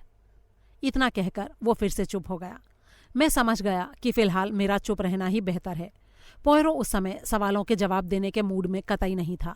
वो काफी जोश में लग रहा था। जब हम टैक्सी में अगल बगल बैठे तो वो अपने घुटनों पर इस तरह उंगलियां बजा रहा था मानो कोई बाजा बजा रहा हो। ये आमतौर पर उसके शांत स्वभाव के एकदम विपरीत था। रीजेंट गेट वाले घर में नए बावर्ची ने दरवाजा खोला। पॉयरो ने मिस कैरोल के बारे में पूछा और हम बावर्ची के पीछे पीछे सीढ़ियों से ऊपर गए। अचानक मेरे दिमाग में पुराने बावर्ची का ख्याल आया और मैं ये सोचने लगा कि वो इस समय कहाँ होगा। अब तक पुलिस भी उसे खोज नहीं पाई थी।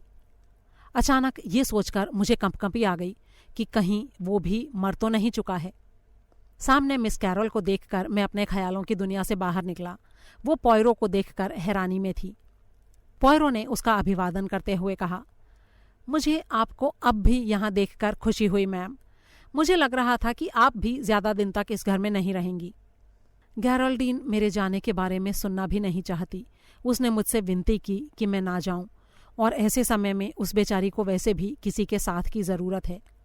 और मैं आपको विश्वास दिला सकती हूँ कि ज़रूरत पड़ने पर मैं देखभाल का काम अच्छी तरह से कर सकती हूँ, मिस कैरोल ने कहा। हाँ वाकई मैम, आप मुझे हमेशा से हर काम पूरे करीने और सलीके से करने वाली लगती रही हैं, और आपकी यही खूबी मुझे पसंद है। मिस मार्श का दिमाग ज्यादा प्रैक्टिकल नहीं है, पॉयरो ने कहा। जी हाँ, वो सपने देखने में यकीन करती है, पूरी तरह से इम्प्रैक्टिकल। बताइए मैं आपके लिए क्या कर सकती हूँ मिस्टर पॉयरो। मेरे ख्याल से पॉयरो को इस तरह से टोका जाना पसंद नहीं आया। उसने थोड़े उखड़े स्वर में कहा, मुझे कुछ बातों पर आपसे पक्की जानकारी चाहिए। मैं जानता हूँ कि मैं आपकी याददाश्त पर पूरा भरोसा कर सकता हूँ। आप मुझे सोचकर ये बताइए कि क्या पिछले नवंबर में लॉर्ड एजवेयर पेरिस में थे? जी हाँ। क्या आप ये बता सकती हैं कि वे किस तारीख को वहाँ गए थे? इसके लिए मुझे डायरी देखनी होगी, मिस कैरल ने कहा और उठकर एक दराज खोली। उसमें से एक मोटी सी जल्द वाली किताब निकालकर देखी और बताया, जी लॉर्ड एजवेयर पेरिस 3 नवंबर को गए थे और 7 को लौटे थे। फिर वे दोबारा 20 नवंबर को गए थे और 4 दिसंबर को लौट कर आए थे। और कुछ? वे वहाँ किस लिए गए थे? पहली बार तो वे कुछ ऐसी इमारतों को देखने गए थे जिन्हें वे खरीदना चाहते थे और जिनको बाद में नीलाम किया जाना था। दूसरी बार उनके जाने की कोई खास वजह नहीं थी। क्या दोनों बार मिस मार्श उनके साथ गई थी? जी नहीं, वो कभी भी अपने पिता के साथ नहीं जाती थी मिस्टर पॉयरो। लॉर्ड एजवेयर ने भी कभी ऐसा सपने में भी सोचा हो मुझे याद नहीं आता। जब वो पेरिस में कॉन्वेंट में थी तब भी उसके पिता उससे मिलने कभी वहां नहीं गए। बल्कि अगर वे ऐसा करते तो मुझे इस बात से बड़ी हैरानी होती। आप कभी उनके साथ नहीं गईं? पॉयरो ने अगला सवाल किया। जी नहीं। लेकिन आप ये सब क्यों पूछ रहे हैं? इन सब बातों का कोई मतलब मुझे समझ में नहीं आ रहा है। पॉयरो ने जवाब देने की बजाय अगला सवाल किया। मिस मार्श अपने चचेरे भाई को काफी पसंद करती हैं, है ना? देखिए मिस्टर पॉयरो, मुझे इन सब बातों का कोई मतलब समझ में नहीं आ रहा है। मिस मार्श एक दिन मेरे पास आई थी। क्या आप इस बात को जानती हैं? मिस कैरल ने हैरानी से कहा। नहीं, मुझे इस बारे में कुछ नहीं पता। उसने क्या कहा? उसने मुझसे ये कहा कि वो अपने भाई को बहुत पसंद करती है। ओह, तो फिर आप मुझसे क्यों पूछ रहे हैं? क्योंकि मैं इस बारे में आपकी राय जानना चाहता हूं। इस बार मिस कैरल ने जवाब देने का मन बनाया। उसको हमेशा से ही उनसे बहुत प्यार रहा है। क्या वो आपको अच्छे नहीं लगते? ये तो मैं नहीं कह सकती, लेकिन मुझे उनके साथ काम करने की प्रैक्टिस नहीं है बस। वे गंभीर नहीं हैं। मैं इस बात से भी इनकार नहीं करती कि उनका मिजाज काफ़ी खुशनुमा है। वो घंटों तक बातें करते रह सकते हैं, लेकिन मुझे ऐसा लगता है कि गैरोल्डीन को ऐसे लोग पसंद हैं जो थोड़े साहसी किस्म के होते हैं। जैसे कि मेर्टन के ड्यूक? पॉयरो ने सवाल किया। देखिए, मुझे ड्यूक के बारे में ज़्यादा पता नहीं है। मुझे लगता है कि वो अपने कर्तव्य को ठीक से निभाते हैं, लेकिन वो हर समय उस खूबसूरत औरत के पीछे भागते रहते हैं, वो उस जेन विल्किंसन के पीछे। लेकिन ड्यूक की माँ तो उसे पसंद नहीं करती, पॉयरो ने कहा। उनकी माँ तो यही चाहती हैं कि वो गैरोल्डीन से शादी कर लें, लेकिन बच्चे कभी ऐसी लड़कियों से शादी नहीं करते जिनसे उनकी माएँ चाहती हैं कि वो शादी कर लें, मिस कैरल ने जवाब दिया। क्या आपको ये लगता है कि मिस मार्श का भाई उनकी परवाह करता है?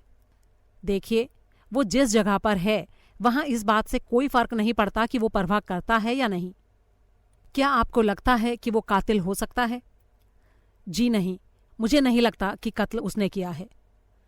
लेकिन उस पर कत्ल का इल्ज़ाम तो लगाया जा ही सकता है। मिस कैरल ने इस बात का कोई जवाब नहीं दिया। पॉयरो ने फिर से कहा, मैं आपको ज़्यादा परेशान नहीं करना चाहता। वैसे क्या आप कार्लोटा एडम्स को जानती हैं? मैंने उसे एक्टिंग करते हुए देखा है। काफ़ी अच्छी एक्टिंग करती है। देखने में बड़ी होशियार और चालाक सी लगती है। हाँ, वो चालाक तो थी। अरे ओह, मेरे दस्ताने यहाँ रह गए। इतना कहकर पॉयरो अचानक अपने दस्ताने लेने के लिए टेबल पर झुका जहाँ उसने उन्हें छोड़ दिया था। उसकी नज़र मिस कैरल के चश्मे पर गई और उसने उसे उठा लिया, लेकिन इस तरह से कि वो दस्तानों के बीच में छुपा रहे और मिस कैरल को पता न लगे। फिर उसने खड़े होते हुए कहा, मैं आपसे माफ़ी चाहता हूँ कि मैंने आपको परेशान किया। मुझे लग रहा था कि लॉर्ड एजवेयर का पिछले साल किसी से कोई झगड़ा हुआ था और इसीलिए मैंने पेरिस के बारे में सवाल पूछे थे। मेरे ख्याल से इस बात की उम्मीद कम ही है कि कैप्टन ने उनका कत्ल किया है। अच्छा, गुड नाइट मैम। आपको परेशान करने के लिए एक बार फिर से माफ़ी चाहता हूँ।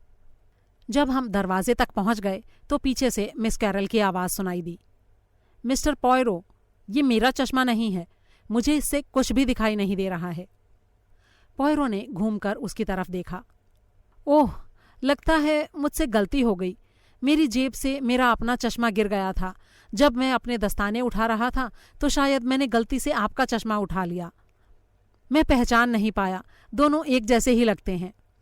दोनों तरफ से मुस्कुराहट का आदान प्रदान हुआ और हमने चश्मा वापस करके विदा ली। बाहर निकलने पर मैंने उससे कहा, पॉयरो, तुम तो चश्मा नहीं पहनते। वो औरत बड़ी तेज है। उसे तुरंत समझ में आ गया था कि क्या चक्कर था।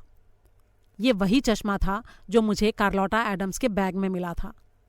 तो तुम्हें ये कैसे लगा कि वो मिस कैरल का है? पॉयरो कंधे उचकाते हुए बोला, क्योंकि इस केस से जुड़े लोगों में एक वही है जो चश्मा पहनती है। लेकिन वो उसका तो है नहीं। हाँ, उसने भी यही बात कही है। तो क्या तुम्हें इस बात पर शक है? मैंने कहा। नहीं, बिल्कुल नहीं। मेरे ख्याल से वो सच बोल रही है। मुझे शक है कि उसने मुझे चश्मा बदलते हुए देख लिया था, हालांकि मैंने अपनी तरफ से काफ़ी सफाई से ये काम किया था। हम सड़क पर पैदल ही चल रहे थे। मैंने टैक्सी लेने का सुझाव दिया, लेकिन पॉयरो ने मना कर दिया, ये कहकर कि अभी उसे और सोचना है और चलने से सोचने में मदद मिलती है। मैंने कोई जवाब नहीं दिया। रात काफ़ी हो चुकी थी और मुझे घर लौटने की कोई जल्दी नहीं थी। मैंने उससे उत्सुकता से पूछा, क्या तुमने पेरिस के बारे में जो सवाल किए वो यूं ही टाइम पास करने के लिए थे? नहीं, पूरी तरह से तो नहीं, पॉयरो ने कहा। मैंने कुछ सोचते हुए कहा, हम अभी तक डी नाम का रहस्य भी नहीं सुलझा पाए हैं। इस केस से जुड़े लोगों में डोनाल्ड रॉस के अलावा और किसी का भी नाम डी से शुरू नहीं होता है और उसकी मौत हो चुकी है। हाँ, वो मर चुका है, पॉयरो ने कुछ दबी हुई आवाज़ में कहा। तभी मुझे एक और रात की याद आई जब हम तीनों घूम रहे थे। मुझे एक और बात याद आई और मेरी सांस कलेजे में अटक गई। मैंने कहा, पॉयरो, तुम्हें याद है कि रॉस ने मेज़ पर 13 लोगों के बारे में क्या कहा था? और वही सबसे पहले उठा था। ये बात काफ़ी अजीब है ना? पॉयरो ने मेरी बात का कोई जवाब नहीं दिया। कुछ पल इंतजार करने के बाद मैंने उससे फिर से पूछा, पॉयरो, मैं जानता हूं तुम इन अंधविश्वासों पर यकीन नहीं करते, लेकिन फिर भी ये देखो कितना अजीब सा संयोग है। अचानक पॉयरो जोर जोर से ठहाका मारकर हंसने लगा। अरे, इसमें इतना हंसने की क्या बात है? मैंने तेजी से कहा। नहीं नहीं, कुछ नहीं। मैंने एक दिन एक पहेली सुनी थी, वही याद आ गई। उस समय हम एक सिनेमा घर के पास से गुजर रहे थे। बाहर काफी लोग जमा थे और बातों में मशगूल थे, अपने नौकरों के बारे में, अपने दोस्तों के बारे में, और जिस फिल्म को देखकर वे बाहर निकले थे उसके बारे में भी। उसी समूह के साथ हमने यूस्टन रोड को पार किया। एक लड़की उबासी लेते हुए कह रही थी, मुझे पिक्चर बड़ी अच्छी लगी। ब्रायन मार्टिन कितना अच्छा काम करता है। मैं तो उसकी कोई फिल्म नहीं छोड़ती। तुमने देखा किस तरह से वो चोटी पर चढ़ गया और किस तरह से कागज लेकर समय पर वापस आ गया। उसके साथ जो चल रहा था उसने इस बात पर कोई खास उत्साह नहीं दिखाया। बकवास कहानी थी। अगर उसके अंदर इतना दिमाग रहा होता तो वो एलिस से वहीं पूछ लेते। कोई भी दिमाग वाला आदमी यही करता। उसके बाद की बात वहीं रह गई। पटरी पर पहुंचकर जब मैं पॉयरो को देखने के लिए पीछे मुड़ा तो मैंने पाया कि वो सड़क के बीच में खड़ा था और दोनों तरफ से बसें उसकी तरफ देख रही थीं। मैंने अपने हाथ अपनी आंखों पर रख दिए। ब्रेक की तेज आवाजें गूंज रही थीं और ड्राइवरों की जुबान से अपशब्द। बड़े ही सम्मान के भाव से चलते हुए पॉयरो धीरे धीरे पटरी तक पहुंचा। वो इस समय ऐसे आदमी की तरह लग रहा था मानो नींद में चल रहा हो। पॉयरो, क्या तुम पागल हो गए हो? अरे नहीं नहीं हेस्टिंग्स, ऐसी बात नहीं है। यूं ही मैं चल रहा था कि बीच में कोई बात दिमाग में आ गई थी, बस उसी वक्त। ये कितना भयानक पल था, और हो सकता है ये तुम्हारा आखिरी पल भी हो जाता। गधे कहीं के।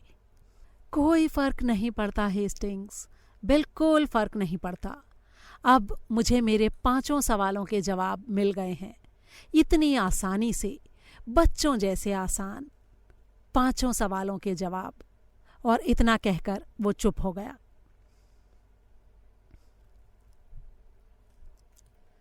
अध्याय 28। घर तक की हमारी ये पैदल यात्रा काफी मजेदार रही। पॉयरो के दिमाग में कुछ उथल पुथल चल रही थी। बीच बीच में वो फुसफुसाता जा रहा था। मुझे 2-1 बातें सुनाई भी दी। एक बार उसने कहा मोमबत्ती, दूसरी बार कहा दर्जन। मेरे मन में बड़ी इच्छा हो रही थी कि मुझे उसकी उन बातों का मतलब समझ में आता, लेकिन मैं जानता था कि उसके खुद के बताए बिना ऐसा संभव नहीं था। जैसे ही हम घर में घुसे वो फोन की तरफ लपका। उसने होटल सेवॉय में फोन किया और कहा कि वो लेडी एजवेयर से बात करना चाहता है। मैंने उसे टोकते हुए कहा, इस समय उनसे मिलने की कोई उम्मीद नहीं है। वो एक नया नाटक कर रही है। इस समय वो थिएटर में होगी।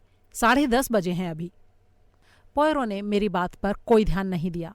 वो होटल के क्लर्क से बातें कर रहा था, जो उसे वही बात बता रहा था जो मैंने अभी अभी उससे कही थी। अच्छा, ऐसी बात है, तो मैं लेडी एजवेयर की कामवाली से बात करना चाहूंगा, पॉयरो ने कहा। कुछ पल बाद उधर से जेन विल्किंसन की नौकरानी की आवाज सुनाई दी। क्या आप लेडी एजवेयर की कामवाली बोल रही हैं? मैं हरक्यूल पॉयरो बोल रहा हूँ। हाँ, मैं समझ सकता हूँ, लेकिन कुछ खास बात हो गई है। मैं ये चाहता हूँ कि आप मुझसे अभी आकर मिलें। हाँ, लेकिन ये बहुत ज़रूरी है।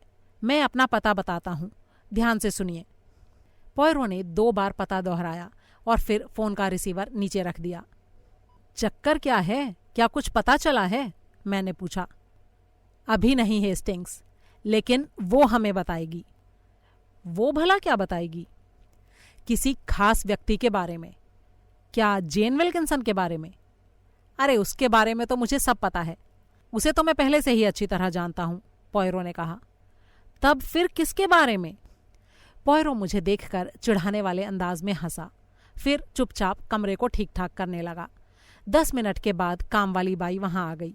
वो कुछ घबराई हुई और अनिश्चित सी दिख रही थी। छोटे कद की, काले कपड़े पहने वो हमें संदेह से देख रही थी। पॉयरो ने एक कुर्सी की तरफ इशारा करते हुए उसे बैठने को कहा। फिर उसने उससे सवाल पूछा, मिस एलिस, आप लेडी एजवेयर के साथ कब से हैं? जी, 3 साल से सर। आप उसे अच्छी तरह से जानती हैं? एलिस ने कोई जवाब नहीं दिया। वो हैरानी से पॉयरो को देख रही थी। मेरे कहने का मतलब ये था एलिस कि अब तक तो आपको पता चल ही गया होगा कि उनके दुश्मन कौन हैं। एलिस के होंठ और भी ज्यादा भिंच गए। ज्यादातर औरतें उनको गाली देती हैं सर, वे सारी की सारी मेरी मालकिन से जलती हैं।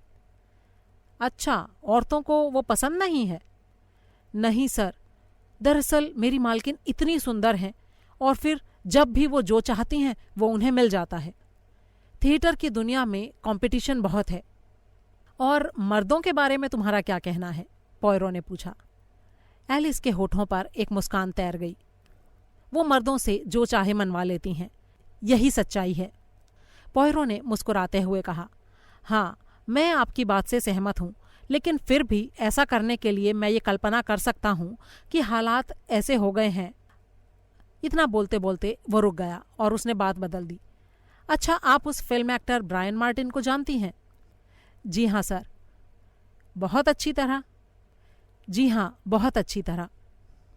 तो मुझे ये बताओ कि मेरी ये बात सही है या नहीं कि करीब 1 साल से भी ज्यादा समय पहले ब्रायन मार्टिन आपकी मालकिन के प्यार में पड़ा हुआ था।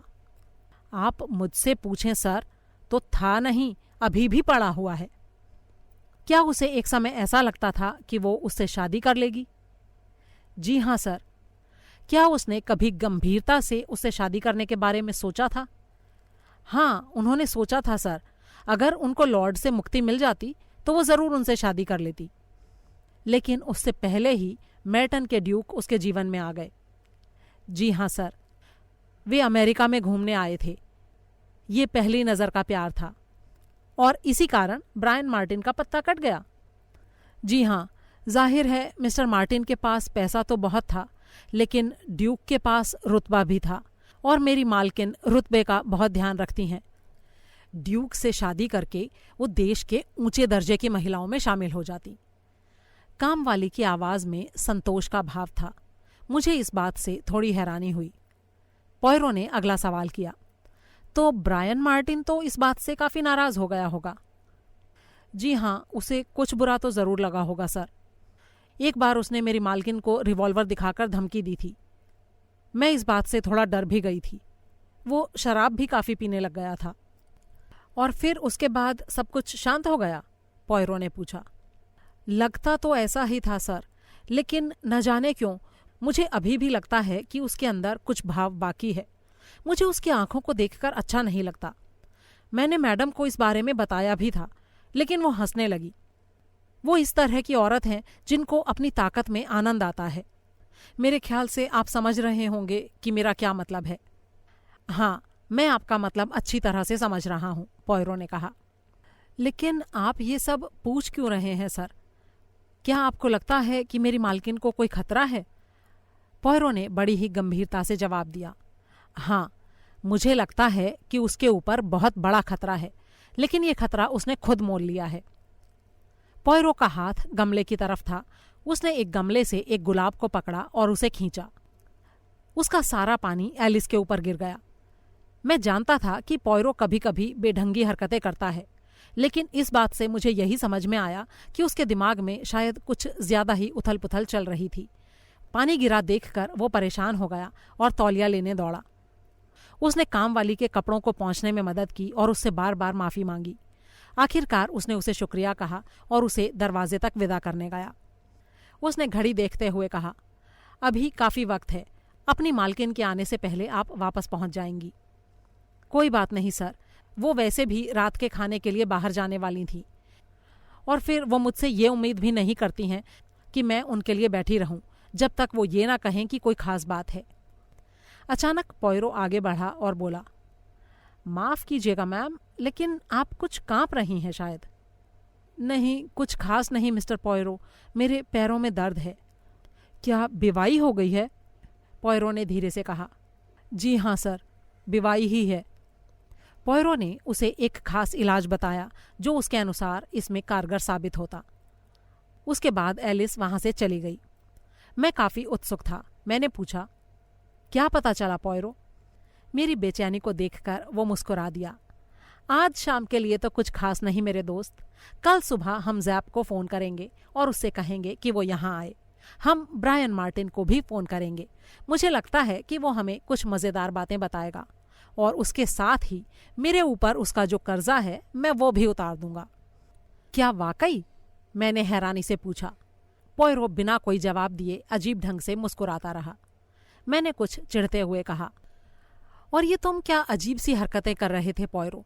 तुमने उस बेचारी के ऊपर पानी गिरा दिया।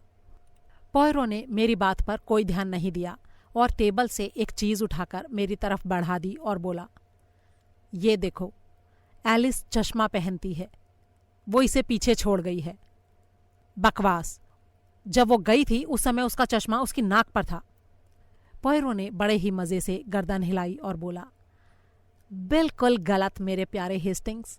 उसने नाक पर जो चश्मा चढ़ा रखा था वो चश्मा था जो कार्लोटा एडम्स के बैग से मिला था। मैं उसकी ये बात सुनकर मुंह बाए खड़ा रह गया। अध्याय 29। सुबह के समय मुझे इंस्पेक्टर जैप को फ़ोन करना पड़ा। आवाज़ से वो थोड़ा उदास लग रहा था। अच्छा, तो तुम हो कैप्टन हेस्टिंग्स, अब क्या हुआ? मैंने उसे पॉयरो का संदेश दिया। 11 बजे के करीब मैं वहाँ आऊँ? अच्छा ठीक है, आ जाऊँगा। क्या रॉस की मौत के बारे में उसके पास कोई सुराग है? मुझे ये कहने में कोई शर्म नहीं कि मुझे इस मामले में अभी तक कुछ नहीं मिला है। ये बड़ा ही रहस्यमयी किस्म का मामला लग रहा है, जैप ने कहा। मुझे लगता है कि उसके पास कुछ ना कुछ तो ज़रूर है। वो काफ़ी खुश दिखाई दे रहा है, मैंने कहा। ठीक है, मैं जल्दी ही आता हूँ। मेरा अगला काम था ब्रायन मार्टिन को फ़ोन करना। उसको मैंने वही कहा जो पॉयरो ने मुझे उसे कहने के लिए कहा था। ये इस प्रकार था, मिस्टर पॉयरो को कुछ मज़ेदार बात का पता चला है जिसके बारे में उन्हें लगता है कि आप उसे सुनना चाहेंगे। जब ब्रायन ने मुझसे पूछा कि वो बात क्या है तो मैंने कहा कि ये मुझे नहीं पता, पॉयरो ने मुझे बताया नहीं है। थोड़ी देर चुप रहने के बाद उसने कहा, ठीक है, मैं आ जाऊंगा। उस समय मुझे थोड़ी हैरानी हुई जब पॉयरो ने जेनी ड्राइवर को भी फ़ोन किया और उसे वहां आने के लिए कहा। कुछ ही देर बाद लोग आने शुरू हो गए। सबसे पहले ब्रायन मार्टिन आया। वो काफ़ी अच्छे मूड में दिखाई दे रहा था, लेकिन मुझे ऐसा लगा कि शायद वो थोड़ा सा असहज भी था। उसके थोड़ी देर बाद जेनी ड्राइवर भी आ गई। ब्रायन को वहां देखकर उसे हैरानी हुई और ब्रायन को उसे देखकर। पॉयरो ने आगे 2 कुर्सियां रखी और उनसे बैठ जाने के लिए कहा। फिर उसने अपनी घड़ी की तरफ देखा और बोला, इंस्पेक्टर जैप भी आते ही होंगे। मैंने उसे भी आने के लिए कहा है, एक दोस्त की तरह। कुछ पल बाद जैप भी कमरे में आ गया। मुझे लगा कि ब्रायन मार्टिन और जेनी ड्राइवर को वहां देखकर जैप भी थोड़ा हैरान रह गया, लेकिन उसने ऐसा दिखाया नहीं। उसने पॉयरो का स्वागत वैसे ही हंसी मजाक से किया। क्या हुआ मिस्टर पॉयरो, क्या कोई नया विचार आया है? पॉयरो ने उसकी तरफ देखा और बोला, ऐसी कोई खास बात नहीं है। एक छोटी सी कहानी है जिसके बारे में आपको बताना चाहता हूँ, और मैं इस बात पर बहुत शर्मिंदा हूँ कि मैंने इस कहानी को तत्काल ही क्यों नहीं समझ लिया था। अगर आप अनुमति दें तो इस केस की कहानी शुरुआत से सुनाना चाहूँगा। जैप ने एक ठंडी सांस ली और अपनी घड़ी की तरफ देखा, फिर बोला, अगर 1 घंटा से ज़्यादा समय ना लगे तो सुना लीजिए। निश्चिंत रहो, इसमें उतना भी समय नहीं लगेगा, पॉयरो ने कहा। क्या तुम ये नहीं जानना चाहते कि लॉर्ड का कत्ल किसने किया था, मिस एडम्स को किसने मारा और डोनाल्ड रॉस को किसने मारा? जैप ने बड़ी ही सावधानी से अपने शब्दों को चुनते हुए कहा, मैं आखिरी कत्ल के बारे में जानना चाहता हूँ। आप सब लोग मेरी बात सुनिए और आपको सब कुछ पता चल जाएगा, पॉयरो ने कहा। मैं आपको इस काम के हर कदम के बारे में बताना चाहता हूँ। कैसे मेरे साथ चालाकी की गई, कैसे मैंने बेवकूफ़ी दिखाई, और किस तरह से मैं अपने दोस्त हेस्टिंग से बात कर ही रहा था कि अचानक एक अजनबी ने ऐसी बात कही कि मैं अपने आप सही रास्ते पर आ गया। इतना कहकर वो एक पल रुका और फिर गला साफ करके फिर से बोलने लगा। मैं शुरुआत करूंगा सेवॉय होटल की डिनर पार्टी से। लेडी एजवेयर वहां पर मेरे पास आईं और उन्होंने मुझसे कहा कि वो अपने पति से छुटकारा पाना चाहती थीं। जब हमारी बातचीत खत्म हुई तो उन्होंने कहा कि वो टैक्सी में बैठकर जाएंगी और उसे खुद से मार डालेंगी। उस समय मुझे लगा कि वो बेवकूफ़ी में ऐसे शब्द बोल रही हैं। मिस्टर ब्रायन मार्टिन ने भी ये शब्द सुने थे जो इस वक्त यहाँ बैठे हैं। हाँ, ये तो हम सब ने सुना था, बहुत से लोग थे वहाँ। विडबर्न, मार्श, कार्लोटा, सब ने सुना था, ब्रायन मार्टिन ने कहा। हाँ, मैं मानता हूँ, पॉयरो ने कहा। मुझे लेडी एजवेयर की कही हुई उस बात को भूलने का मौका ही नहीं दिया गया। ब्रायन मार्टिन ने अगली सुबह फोन करके मुझे उस बात की याद भी दिलाई और उसका मकसद भी मेरे सामने रखा। ब्रायन गुस्से में चिल्लाते हुए बोला, बिल्कुल नहीं, मैं तो दूसरे काम से आया था। पॉयरो ने हाथ उठाकर उसे शांत रहने का इशारा किया और बोला, आप आए थे मेरे पास एक बनाई हुई कहानी सुनाने कि कोई आपका पीछा कर रहा था, एक ऐसी कहानी जिसे कोई बच्चा भी समझ सकता था। आपने किसी पुरानी घिसी पिटी फिल्म से वो कहानी उठाई थी। एक लड़की जिसकी हामी आपको लेनी थी, एक ऐसा आदमी जिसको आपने उसके दांतों से पहचाना था। मेरे दोस्त, आजकल किसी भी नौजवान के सोने के दांत नहीं होते। ये अब पुराना फैशन हो चुका है, खासकर अमेरिका में। आजकल कोई भी सोने के दांत नहीं बनवाता है। ये एक बड़ी ही बेतुकी कहानी थी। ये झूठी कहानी सुनाने के बहाने आपके यहाँ आने का असली मकसद था मेरे दिमाग में लेडी के खिलाफ संदेह पैदा करना। साफ कहूं तो आपने ऐसा माहौल बना दिया जैसे अपने पति का कत्ल उसी ने किया हो। मुझे नहीं पता कि आप किस बारे में बातचीत कर रहे हैं, ब्रायन मार्टिन धीरे से बोला। उसका चेहरा पीला पड़ चुका था। पॉयरो ने आगे कहा, आपने इस बात का मजाक उड़ाया था कि वो तलाक के लिए तैयार हो जाएगा।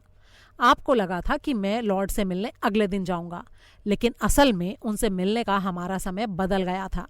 जब मैं अगली सुबह उनसे मिलने गया तो वे तलाक के लिए तैयार हो गए। इसलिए लेडी एजवेयर का हत्या के पीछे कोई मकसद हो ही नहीं सकता था। सबसे बढ़कर उन्होंने मुझे जो बात बताई वो ये थी कि उन्होंने इस बारे में पहले ही लेडी को चिट्ठी लिखी थी, लेकिन लेडी एजवेयर ने यह कहा कि चिट्ठी उन्हें नहीं मिली। अब या तो लेडी झूठ बोल रही थी या उनके पति, या फिर किसी ने उस चिट्ठी को दबा दिया था। लेकिन किसने?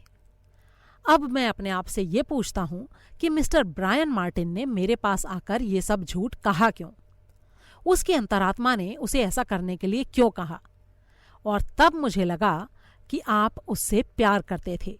लॉर्ड ने मुझे ये बताया था कि उनकी पत्नी ने उन्हें कहा था कि वो एक एक्टर से शादी करना चाहती थी।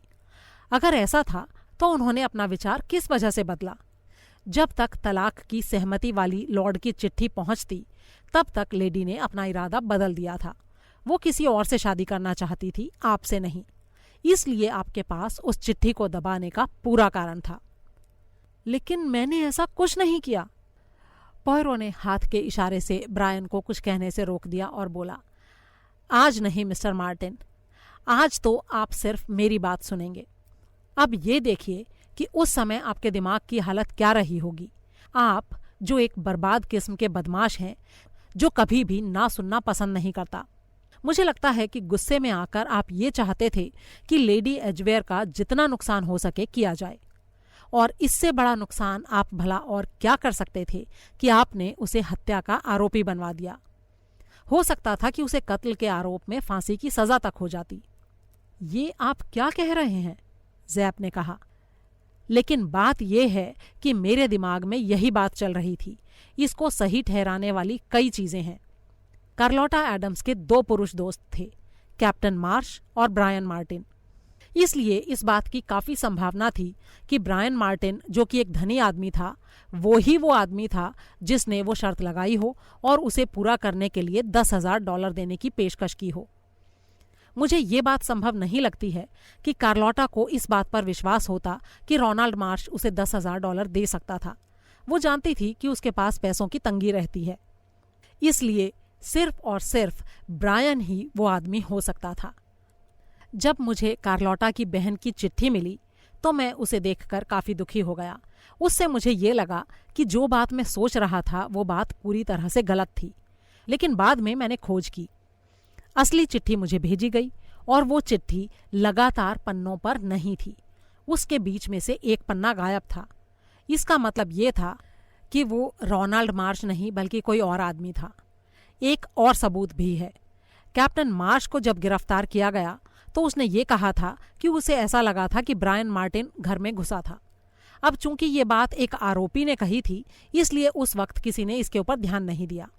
साथ ही मिस्टर मार्टिन के पास एक मकसद भी था, और ये मकसद एक औरत की वजह से है, मिस जेनी ड्राइवर की वजह से। अब ये क्या है? जेनी ने तेजी से कहा। देखिए मैम, उस दिन मैंने ध्यान दिया था कि आप मिस्टर मार्टिन के साथ दिन का खाना खा रही थीं, और बाद में आपने मेरे पास आकर मुझे ये यकीन दिलाने की कोशिश की कि आपकी दोस्त मिस एडम्स की दिलचस्पी रोनाल्ड मार्श में थी, ब्रायन मार्टिन में नहीं, जिसके बारे में मुझे शक था। फिर रोनाल्ड मार्श गिरफ्तार हो गया, आपको जोश आ गया, आपकी जो भी चिंता थी वो खत्म हो गई। हालांकि आपकी योजना उस वक्त बिगड़ गई जब लेडी एजवेयर ने पार्टी में जाने का अपना फैसला बदल लिया था। अब बलि का बकरा कोई और बन गया और उसने आपकी चिंता को दूर कर दिया। और फिर लंच पार्टी, आपने डोनाल्ड रॉस को हेस्टिंग्स से कुछ कहते हुए सुन लिया और आपको लगा कि आप सुरक्षित नहीं हैं। ये सब कुछ गलत है, झूठ है, ब्रायन मार्टिन ने घबराए स्वर में कहा। उसके चेहरे पर पसीना आ रहा था और आंखों में डर दिखाई दे रहा था। मैंने आपसे कहा ना कि मैंने कुछ भी नहीं सुना, कुछ भी, मैंने कुछ भी नहीं किया। पॉयरो 2 पल उसे बड़े ही ध्यान से घूरता रहा और फिर जोर से ठहाका मारकर हंस पड़ा। उसके बाद उसने जो शब्द कहे वो हम सभी के लिए किसी बम ब्लास्ट से कम नहीं थे। उसने कहा, हाँ, आपकी बात एकदम ठीक है और मुझे उम्मीद है कि अब आपको मेरे पास आने के लिए पर्याप्त सजा मिल चुकी है, मेरी यानी हरक्यूल पॉयरो की इस मनगढ़ंत कहानी के कारण। हम सब मुंह बाए पागलों की तरह उसका चेहरा देख रहे थे। पॉयरो जैसे सपने में बोल रहा था। देखिए, मैं आपको अपनी गलतियां बताता हूं। मैंने अपने आप से 5 सवाल पूछे थे। हेस्टिंग्स इस बात को जानता है। 3 सवालों के जवाब तो मुझे मिल गए। चिट्ठी को किसने दबाया? साफ है, ब्रायन मार्टिन ने। लॉर्ड एजवेयर को अचानक क्या सूझा कि वो तलाक लेने के लिए तैयार हो गया? इसके बारे में मुझे कुछ शक हो रहा था। या तो वो दोबारा शादी करना चाहते थे, लेकिन इस बात का मुझे कोई सबूत नहीं मिला, या फिर इसके पीछे ये कारण था कि कोई उनको ब्लैकमेल कर रहा था। लॉर्ड एजवेयर की रुचियां कुछ अलग किस्म की थीं। हो सकता है कि उनके बारे में कोई ऐसी बात हो जो बाहर आ सकती थी। चूंकि उसने अंग्रेज रीति से तलाक नहीं लिया हुआ था, इसकी वजह से उनकी बदनामी हो सकती थी। लॉर्ड एजवेयर ये नहीं चाहते थे कि उनका नाम खराब हो। इस चिट्ठी के आने से पहले से ही ये बात मुझे लग रही थी। 2 सवाल अब भी बाकी रह गए। मिस एडम्स के बैग में जो चश्मा था वो किसका था, क्योंकि वो उसका तो था नहीं। और दूसरा सवाल ये कि लेडी एजवेयर जब उस दिन पार्टी में थी, उस वक्त उनके पास किसका फोन आया था। इन दोनों सवालों के जवाब में ब्रायन मार्टिन के अलावा मुझे और कोई नाम सूझ ही नहीं रहा था। इसलिए मुझे मजबूर होकर इस नतीजे पर पहुंचना पड़ा कि या तो मिस्टर मार्टिन के बारे में मैं गलत था या मेरे सवाल गलत थे। इसी शक में मैंने मिस एडम्स की उस चिट्ठी को दोबारा पढ़ा, इस बार ज्यादा ध्यान से, और मुझे कुछ मिला। जी हाँ, उस चिट्ठी में मुझे कुछ मिला। आप लोग खुद ही देखिए। ये पन्ना फटा हुआ है, आड़ा तिरछा, जैसे कि फाड़ते हुए हो जाता है। इसकी वजह से ये देखिए, यहाँ H अक्षर से पहले एक S दिखाई दे रहा है। अब आप समझे, यानी ही नहीं बल्कि शी, यानी लड़का नहीं लड़की। वो कोई औरत थी जिसने कार्लोटा एडम्स को ये चालबाजी सिखाई थी। फिर मैंने उन सारी औरतों की लिस्ट बनाई जिनका इस केस से कोई ना कोई लेना देना था। जेन विल्किंसन के अलावा ये 4 औरतें थीं, Geraldine Marsh, miss Carol, miss Jenny driver और मैटन की डचेस। इन 4 में मेरी दिलचस्पी सबसे ज्यादा मिस कैरल में थी।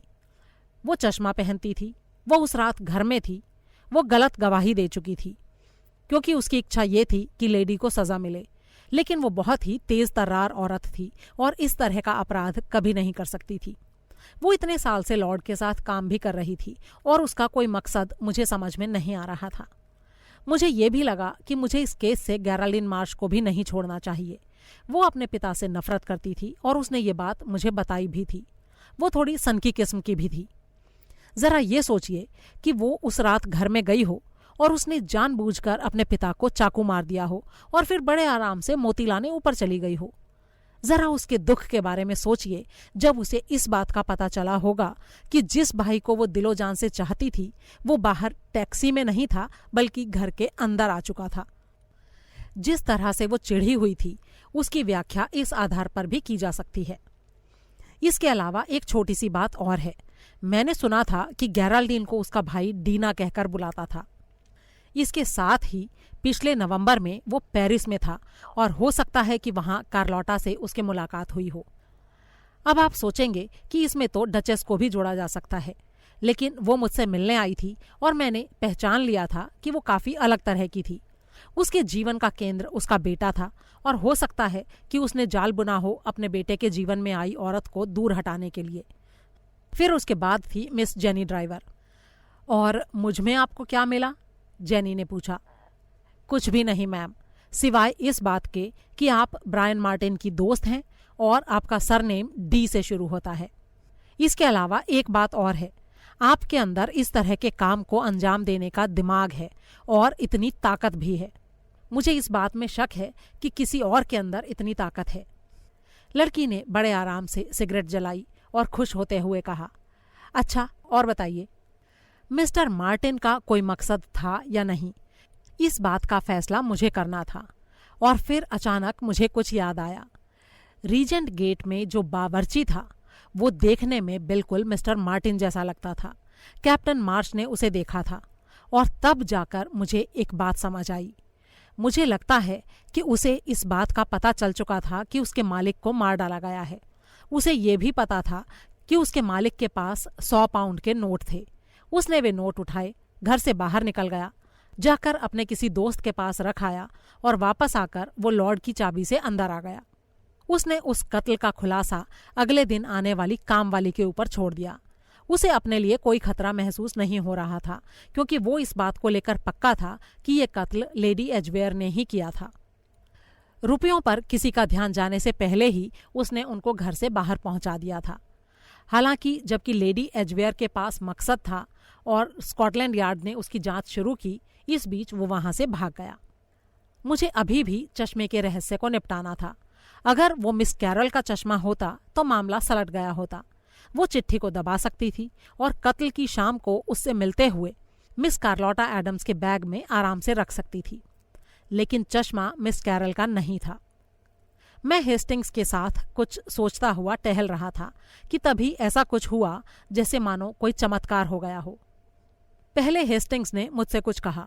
उसने कहा कि सर मॉन्टेग कॉर्नर की टेबल पर जो 13 लोग बैठे थे उनमें से डोनाल्ड रॉस भी एक था और सबसे पहले मेज से वही उठा था। मैं अपने ख्यालों में खोया हुआ था और इस बात के ऊपर मेरा ध्यान नहीं गया। मुझे ये लगा कि ये बात सच नहीं हो सकती है। हो सकता है कि वो सबसे पहले खाना खत्म करके उठा हो, लेकिन असल में अगर देखा जाए तो सबसे पहले लेडी एजवेयर उठी थी क्योंकि उनके लिए बीच में एक फोन आया था। इस बारे में सोचते हुए मेरे दिमाग में एक बात आई जो मुझे लगा कि उसके बचकाना दिमाग के साथ मेल खाती थी। मैंने हेस्टिंग्स से वो बात कही। वो इस बात से हैरान नहीं हुआ। मैं ये सोचता रहा कि अब मैं किससे इस बात का पता करूं कि मार्टिन के दिल में जेन के लिए किस तरह की भावनाएं थीं। वो खुद तो मुझे इस बारे में बताने वाली नहीं थी कि तभी सड़क से गुजरते एक आदमी ने कोई बात कही। वो लोग फिल्म देखकर निकले थे और उस आदमी ने अपने साथ चल रही लड़की से कहा कि किसी न किसी को एलिस से पूछ लेना चाहिए था। और बस सारी बात मेरे दिमाग में आ गई। इतना कहकर वो एक पल रुका और उसने सबके ऊपर एक नज़र डाली। जी हाँ, चश्मा, टेलीफोन, वो ठिगने कद की लड़की जो पेरिस में उस सुनहरे बॉक्स को लेने गई थी। इस सब के पीछे थी एलिस, जेन विल्किंसन की नौकरानी। मैंने उसके हर कदम का पीछा किया और मैं जान गया। अध्याय 30। पॉयरो ने एक नज़र हम सबके हैरान चेहरों पर डाली और फिर कहा, अब मैं आपको असली कहानी सुनाता हूँ कि उस रात असल में क्या हुआ था। कार्लोटा एडम्स अपने फ्लैट से 7 बजे निकली। वहाँ से एक टैक्सी लेकर वो पिकाडिली पैलेस पहुंची। वहाँ पर उसने मिसेस दुसेन के नाम से एक कमरा लिया हुआ था। उसने बड़ा सा चश्मा पहन रखा था जिससे हम सब जानते हैं कि आदमी का चेहरा थोड़ा बदल जाता है। जैसा कि मैंने कहा, उसने कमरा बुक किया ये कहते हुए कि वो नाइट बोट ट्रेन से लिवरपूल जा रही थी और उसका सामान उसमें चढ़ाया जा चुका था। 8:30 बजे लेडी एजवेयर वहां आई और उन्होंने उसके बारे में पूछा। उनको उसका कमरा दिखा दिया गया। वहां उन्होंने कपड़े बदले। वहां से जेन विल्किंसन के कपड़े पहनकर कार्लोटा एडम्स होटल से निकलकर चिस्विक चली गई। ये एक कैंडल लाइट डिनर था। डिनर टेबल पर सिर्फ मोमबत्तियां जली हुई थीं। लैंपों की रोशनी काफी धीमी थी। जेन विल्किंसन को वहां अच्छी तरह से कोई भी नहीं पहचानता था। सुनहरे बाल, उसकी जानी पहचानी भारी आवाज और लहजा। कार्लोटा के लिए ये सब करना बहुत ही आसान था। लेडी एजवेयर ने उसका गहरा विग पहनकर कार्लोटा का चश्मा पहना, बिल देकर टैक्सी में अपना सूटकेस रखा और वो यूस्टन चल दी। वहां उसने अपना सूटकेस क्लोक रूम में रखा। रीजेंट गेट जाने से पहले उसने चिस्विक फोन किया और कहा कि वो लेडी एजवेयर से बात करना चाहती थी। ये बात पहले से ही उनके बीच तय थी। ये सब अच्छी तरह से हो गया और किसी को शक भी नहीं हुआ।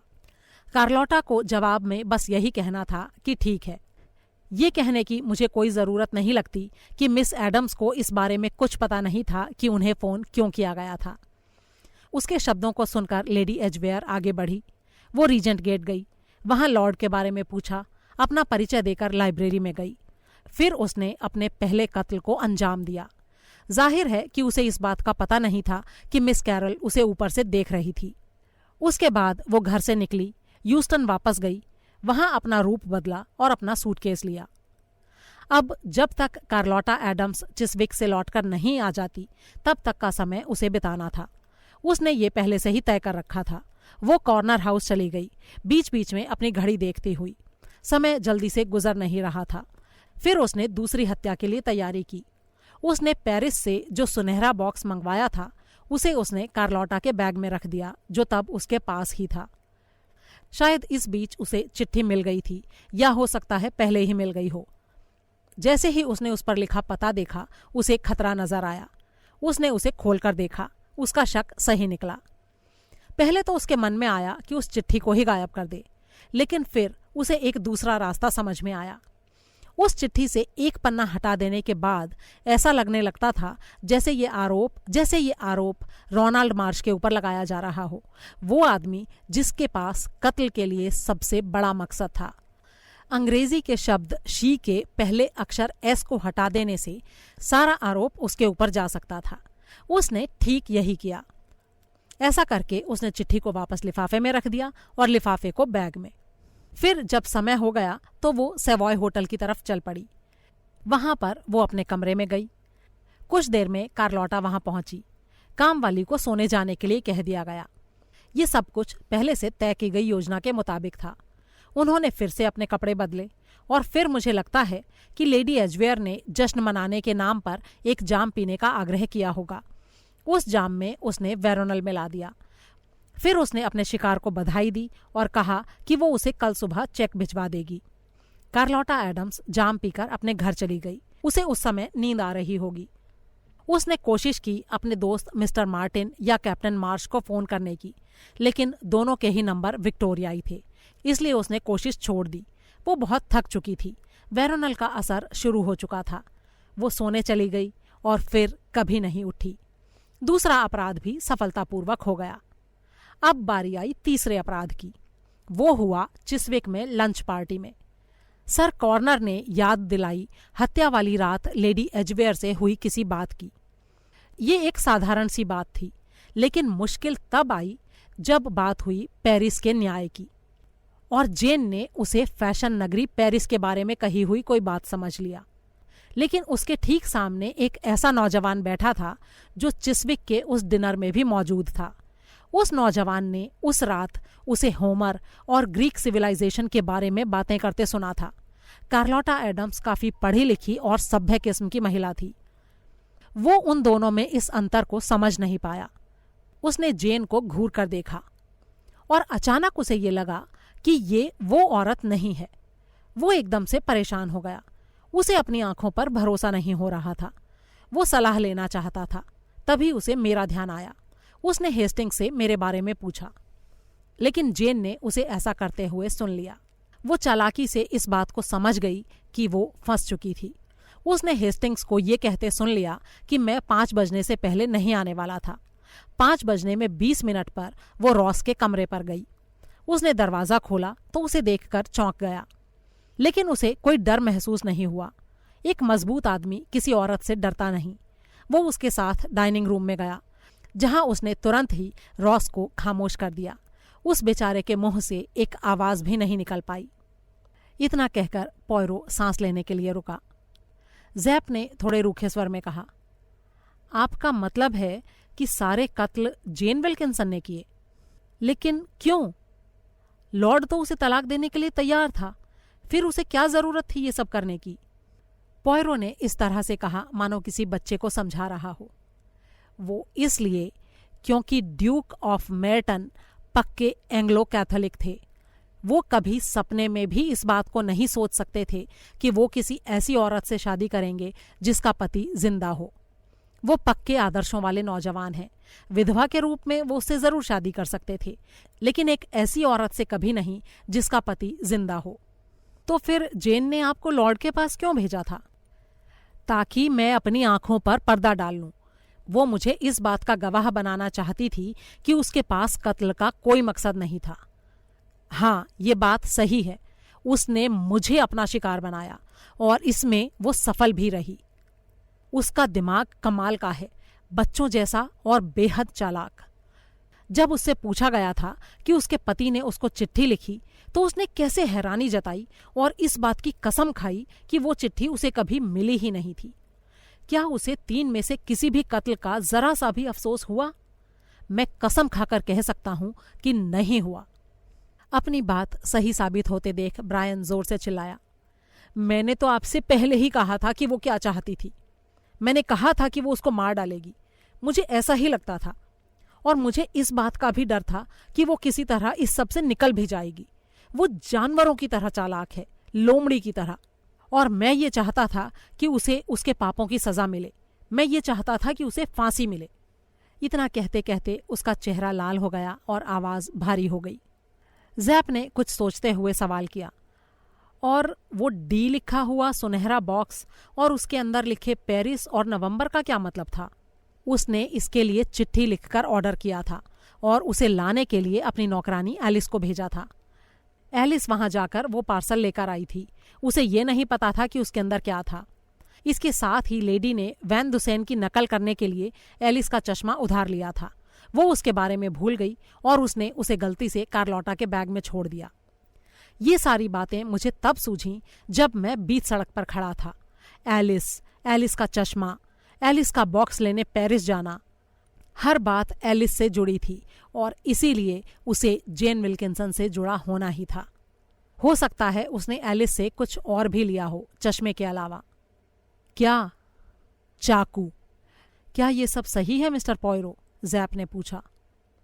हाँ मेरे दोस्त, बिल्कुल सही है।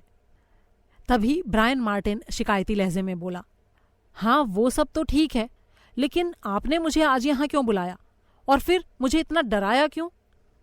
पॉयरो ने रुखाई से उसे देखा और बोला, आपको आपके ढीठपने की सजा देने के लिए। आपकी हिम्मत कैसे हुई हरक्यूल पॉयरो के साथ मजाक करने की? उसकी ये बात सुनकर जेनी ड्राइवर जोर से हंसने लगी और हंसती ही चली गई। अंत में उसने कहा, यह तुम्हें बड़ा अच्छा सबक मिला ब्रायन। फिर वो पॉयरो की तरफ मुड़ी और बोली, मुझे खुशी है कि वो आदमी रोनाल्ड मार्श नहीं था। मुझे वो हमेशा से पसंद है और मुझे खुशी है, बेहद खुशी, कि कार्लोटा के कातिल को सज़ा ज़रूर मिलेगी। अब चूंकि ब्रायन यहाँ पर है, मैं आपसे कुछ कहना चाहती हूँ मिस्टर पॉयरो। मैं उससे शादी करने जा रही हूँ, और अगर इसे लगता है कि हॉलीवुड के रिवाज के मुताबिक ये हर 2-3 साल में तलाक लेकर किसी और से शादी करता रहेगा, तो ये इसके जीवन की सबसे बड़ी गलती होगी। शादी करके इसे मुझसे ही चिपक कर रहना पड़ेगा। पॉयरो जेनी की तरफ देखकर बड़े ही प्यार से मुस्कुरा दिया। अध्याय 31। इस बात के 1 या 2 दिन बाद मुझे अचानक अर्जेंटीना जाना पड़ा। इसी के कारण मैं जेन विल्किंसन को फिर से देख नहीं पाया और अखबार में ही उसके मुकदमे के बारे में पढ़ता रहा। पहले तो उसने इन आरोपों को मानने से इनकार किया, लेकिन पोयरो द्वारा एक एक बात का खुलासा किए जाने के बाद उसका आत्मविश्वास टूट गया और जब उससे पूछताछ की गई तो वो पूरी तरह से बिखर गई। अपने अपराध कबूल कर लेने के अलावा अब उसके पास और कोई चारा नहीं था। जब वो जेल में थी तो उसने कुछ कागज पुलिस को दिए जिनके बारे में उसने ये कहा कि उसके मरने के बाद उन कागजों को पोयरो को दे दिया जाए। यहाँ पर मैं ये दस्तावेज उसी के शब्दों में पेश कर रहा हूँ। उसमें लिखा था, प्रिय मिस्टर पोयरो, मैं इन सारी घटनाओं के बारे में सोचती रही हूँ और मुझे लगा कि मुझे आपको लिखना चाहिए। मुझे पता है कि कई बार आप अपने केसों की रिपोर्ट छापते हैं। मेरे ख्याल से आपने कभी किसी अपराधी का दस्तावेज प्रकाशित नहीं किया होगा, लेकिन मैं चाहती हूँ कि सभी लोग ये जानें कि मैंने ये सब किस तरह से किया था। मुझे अब भी लगता है कि मेरी योजना काफ़ी अच्छी तरह से बनाई गई थी। अगर आप बीच में नहीं आए होते तो सब कुछ ठीक हो गया होता। हालांकि अब मैं मर रही हूँ, लेकिन मैं ये चाहती हूँ कि लोग मुझे याद रखें। मेरे ख्याल से मैं अपनी तरह की अकेली इंसान हूँ। इस सब की शुरुआत अमेरिका में हुई जब मेरा परिचय मेर्टन के ड्यूक से हुआ।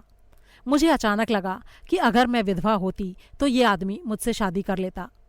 मेरे दुर्भाग्य से तलाक को लेकर उसके मन में अजीब तरह के भाव थे।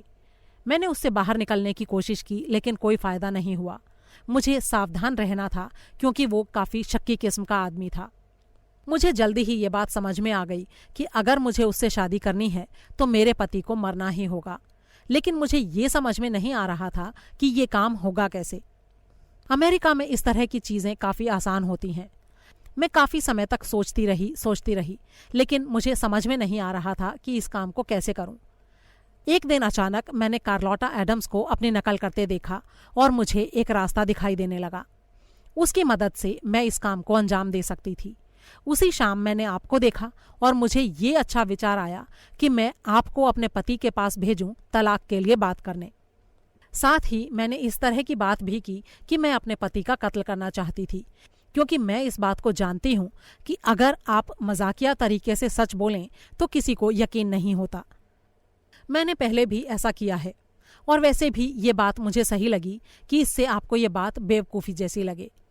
जब मैं दूसरी बार कार्लोटा से मिली तो मैंने उसके सामने एक बात रखी। मैंने उससे एक शर्त लगाई और वो मेरे झांसे में आ गई।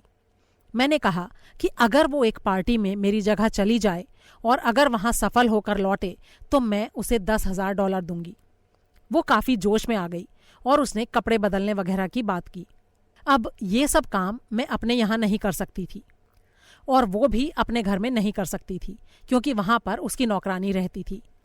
हालांकि उसने अपने मन का संदेह मेरे ऊपर जाहिर भी किया कि हम उसके या मेरे घर पर यह काम क्यों नहीं कर सकते थे। हम कोई बुरा काम थोड़े ही कर रहे थे, हम तो खाली शर्त लगा रहे थे। उसे ये बात थोड़ी अजीब लग रही थी, लेकिन मैंने मना कर दिया। तब हमने होटल वाली योजना तैयार की। मैंने एलिस का चश्मा ले लिया। जाहिर है मैं जल्दी ही इस बात को भी समझ गई कि उसे भी रास्ते से हटाना होगा। ये बुरी बात तो थी, लेकिन जिस तरह से उसने मेरी नकल उतारी थी उसके बाद ऐसा ना करना मेरी बेवकूफ़ी होती। मेरे पास वेरोनल था। हालांकि मैंने उसे कभी खाया नहीं था, लेकिन ये काफ़ी आसान था। फिर मैंने अपना दिमाग चलाया। मुझे लगा कि ये ज़्यादा अच्छा होगा अगर मैं ये बात सिद्ध कर दूं कि उसे वेरोनल लेने की आदत थी। मैंने एक बॉक्स के लिए ऑर्डर दिया।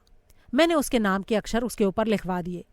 मैंने सोचा कि कुछ अजीब से अक्षर ऊपर लिखवा दूं और अंदर में पेरिस और नवंबर लिखवा दूं तो थोड़ी पेचीदगी पैदा हो जाएगी।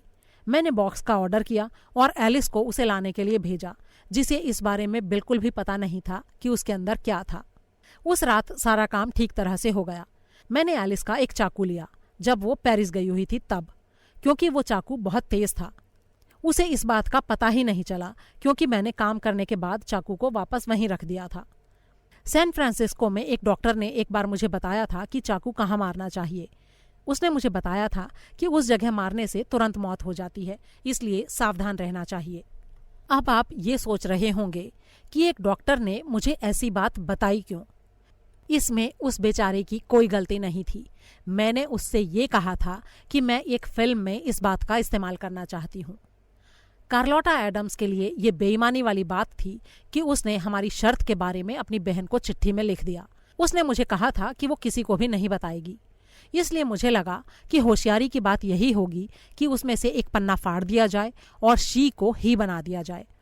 अब आप देखिए, सब लोग कहते हैं कि मेरे अंदर दिमाग नहीं है, जबकि मुझे लगता है कि मेरे अंदर आप सबसे ज्यादा दिमाग है। मैंने सारी चीजें अच्छी तरह से सोच रखी थीं और जब पुलिस वाले आए तो मैंने वही किया जो योजना तैयार कर रखी थी। उसके बाद मैं पूरी तरह से खुश और संतुष्ट थी। मेरी किस्मत मेरा साथ दे रही थी और मुझे लग रहा था कि सब कुछ ठीक हो रहा था। बूढ़ी डचेस तो मेरे पीछे पड़ी हुई थी, लेकिन ड्यूक बड़े ही प्यारे थे। वो जल्दी से जल्दी मुझसे शादी करना चाहते थे और मुझे नहीं लगता कि उन कुछ हफ्तों को छोड़कर मैं अपनी जिंदगी में कभी भी इतनी खुश हुई थी। जब मेरे पति का भतीजा पकड़ा गया तो मुझे लगा कि मैं पूरी तरह से सुरक्षित हूँ और मुझे अपने ऊपर और भी गर्व महसूस हुआ कि कार्लोटा की चिट्ठी का पन्ना फाड़ने का फैसला करके मैंने कितना बढ़िया काम किया था। डोनाल्ड रॉस की किस्मत खराब थी। मुझे ठीक से याद नहीं कि उसने मुझे किस तरह से देखा था। उस समय पेरिस का जिक्र हुआ था, लेकिन वो पेरिस शहर का नहीं था। मुझे अभी तक भी ये नहीं पता कि वो पेरिस था कौन। अब मुझे लगता है कि शायद वो किसी बेवकूफ़ का नाम होगा। अभी तक सब कुछ ठीक चल रहा था और अचानक से बीच में ये हो गया। कितनी अजीब सी बात है। मुझे समझ में आ गया कि मुझे डोनाल्ड का जल्दी ही कुछ करना होगा। मेरे पास सोचने के लिए ज़्यादा समय नहीं था और आखिरकार मैंने उसका भी काम तमाम बड़े ही आराम से कर दिया। एलिस ने बाद में मुझे बताया था कि आपने उसे बुलाकर सवाल पूछे थे, लेकिन मुझे लगा कि उसका संबंध ब्रायन मार्टिन से था। उस वक्त मुझे ये समझ में नहीं आया कि आपके दिमाग में क्या चल रहा था। आपने उससे ये नहीं पूछा था कि वो पेरिस पार्सल लाने गई थी या नहीं। आपको ये लगा कि अगर उसने ये बात मुझे बता दी तो मुझे गड़बड़ होने का अंदेशा हो जाएगा। आपने जिस अजीब तरीके से पूछताछ की उससे मैं हैरान हूँ। मुझे यकीन नहीं होता। आप हर उस बात को जानना चाहते थे जो मैंने की थी, लेकिन आपका तरीका उस वक्त मुझे समझ नहीं आया। ये सब जो हुआ अच्छा नहीं हुआ, लेकिन शायद मेरी अच्छी किस्मत अचानक बदलकर खराब हो गई। आपने मेरे साथ जो इतना बुरा किया, क्या आपको कभी उसके लिए अफसोस होगा? थोड़ा सा भी अफसोस मिस्टर पॉयरो? आखिरकार मैं ज्यादा कुछ थोड़े ही चाहती थी। मैं सिर्फ खुश रहना चाहती थी। लेकिन आपको न जाने इस बात से क्या परेशानी थी। उस वक्त मुझे ये नहीं लग रहा था कि आप इतने चालाक निकलेंगे। आप देखने से चालाक दिखते नहीं हैं। एक और अजीब बात बताऊं, इतनी सारी चीजें होने के बाद भी मेरी खूबसूरती के ऊपर कोई असर नहीं पड़ा है। मैं पहले से ज्यादा दुबली पतली और खूबसूरत दिखाई दे रही हूं। मुझे ये अच्छा लग रहा है। यहाँ सब लोग कहते हैं कि मैं बहुत बहादुर हूं, और वाकई मैं हूं भी। मुझे पक्के तौर पर लगता है कि मेरे जैसी कातिल आज तक कभी नहीं हुई होगी। और अब मिस्टर पॉयरो, वक्त है अलविदा कहने का। ये थोड़ा अजीब है। मुझे कुछ भी समझ में नहीं आ रहा है। कल मैं पादरी से मिलने जा रही हूँ। और हाँ, एक ज़रूरी बात, जाते जाते मैं आपको माफ़ करके जा रही हूँ, क्योंकि ये मेरा खास गुण है। मैं इतनी महान हूँ कि अपने दुश्मनों को भी माफ़ कर देती हूँ। आपकी दुश्मन जेन विल्किंसन। और हाँ, मैं ये तो पूछना भूल ही गई कि क्या आपको लगता है कि वो मैडम तुसाद्स में मेरी मूर्ति लगाएंगे? तो दोस्तों, कैसी लगी आपको ये कहानी? अगर अच्छी लगी तो प्लीज़ इसे ज़्यादा से ज़्यादा शेयर करना बिल्कुल ना भूलें। जल्दी ही एक और कहानी के साथ फिर मुलाकात होगी। अलविदा।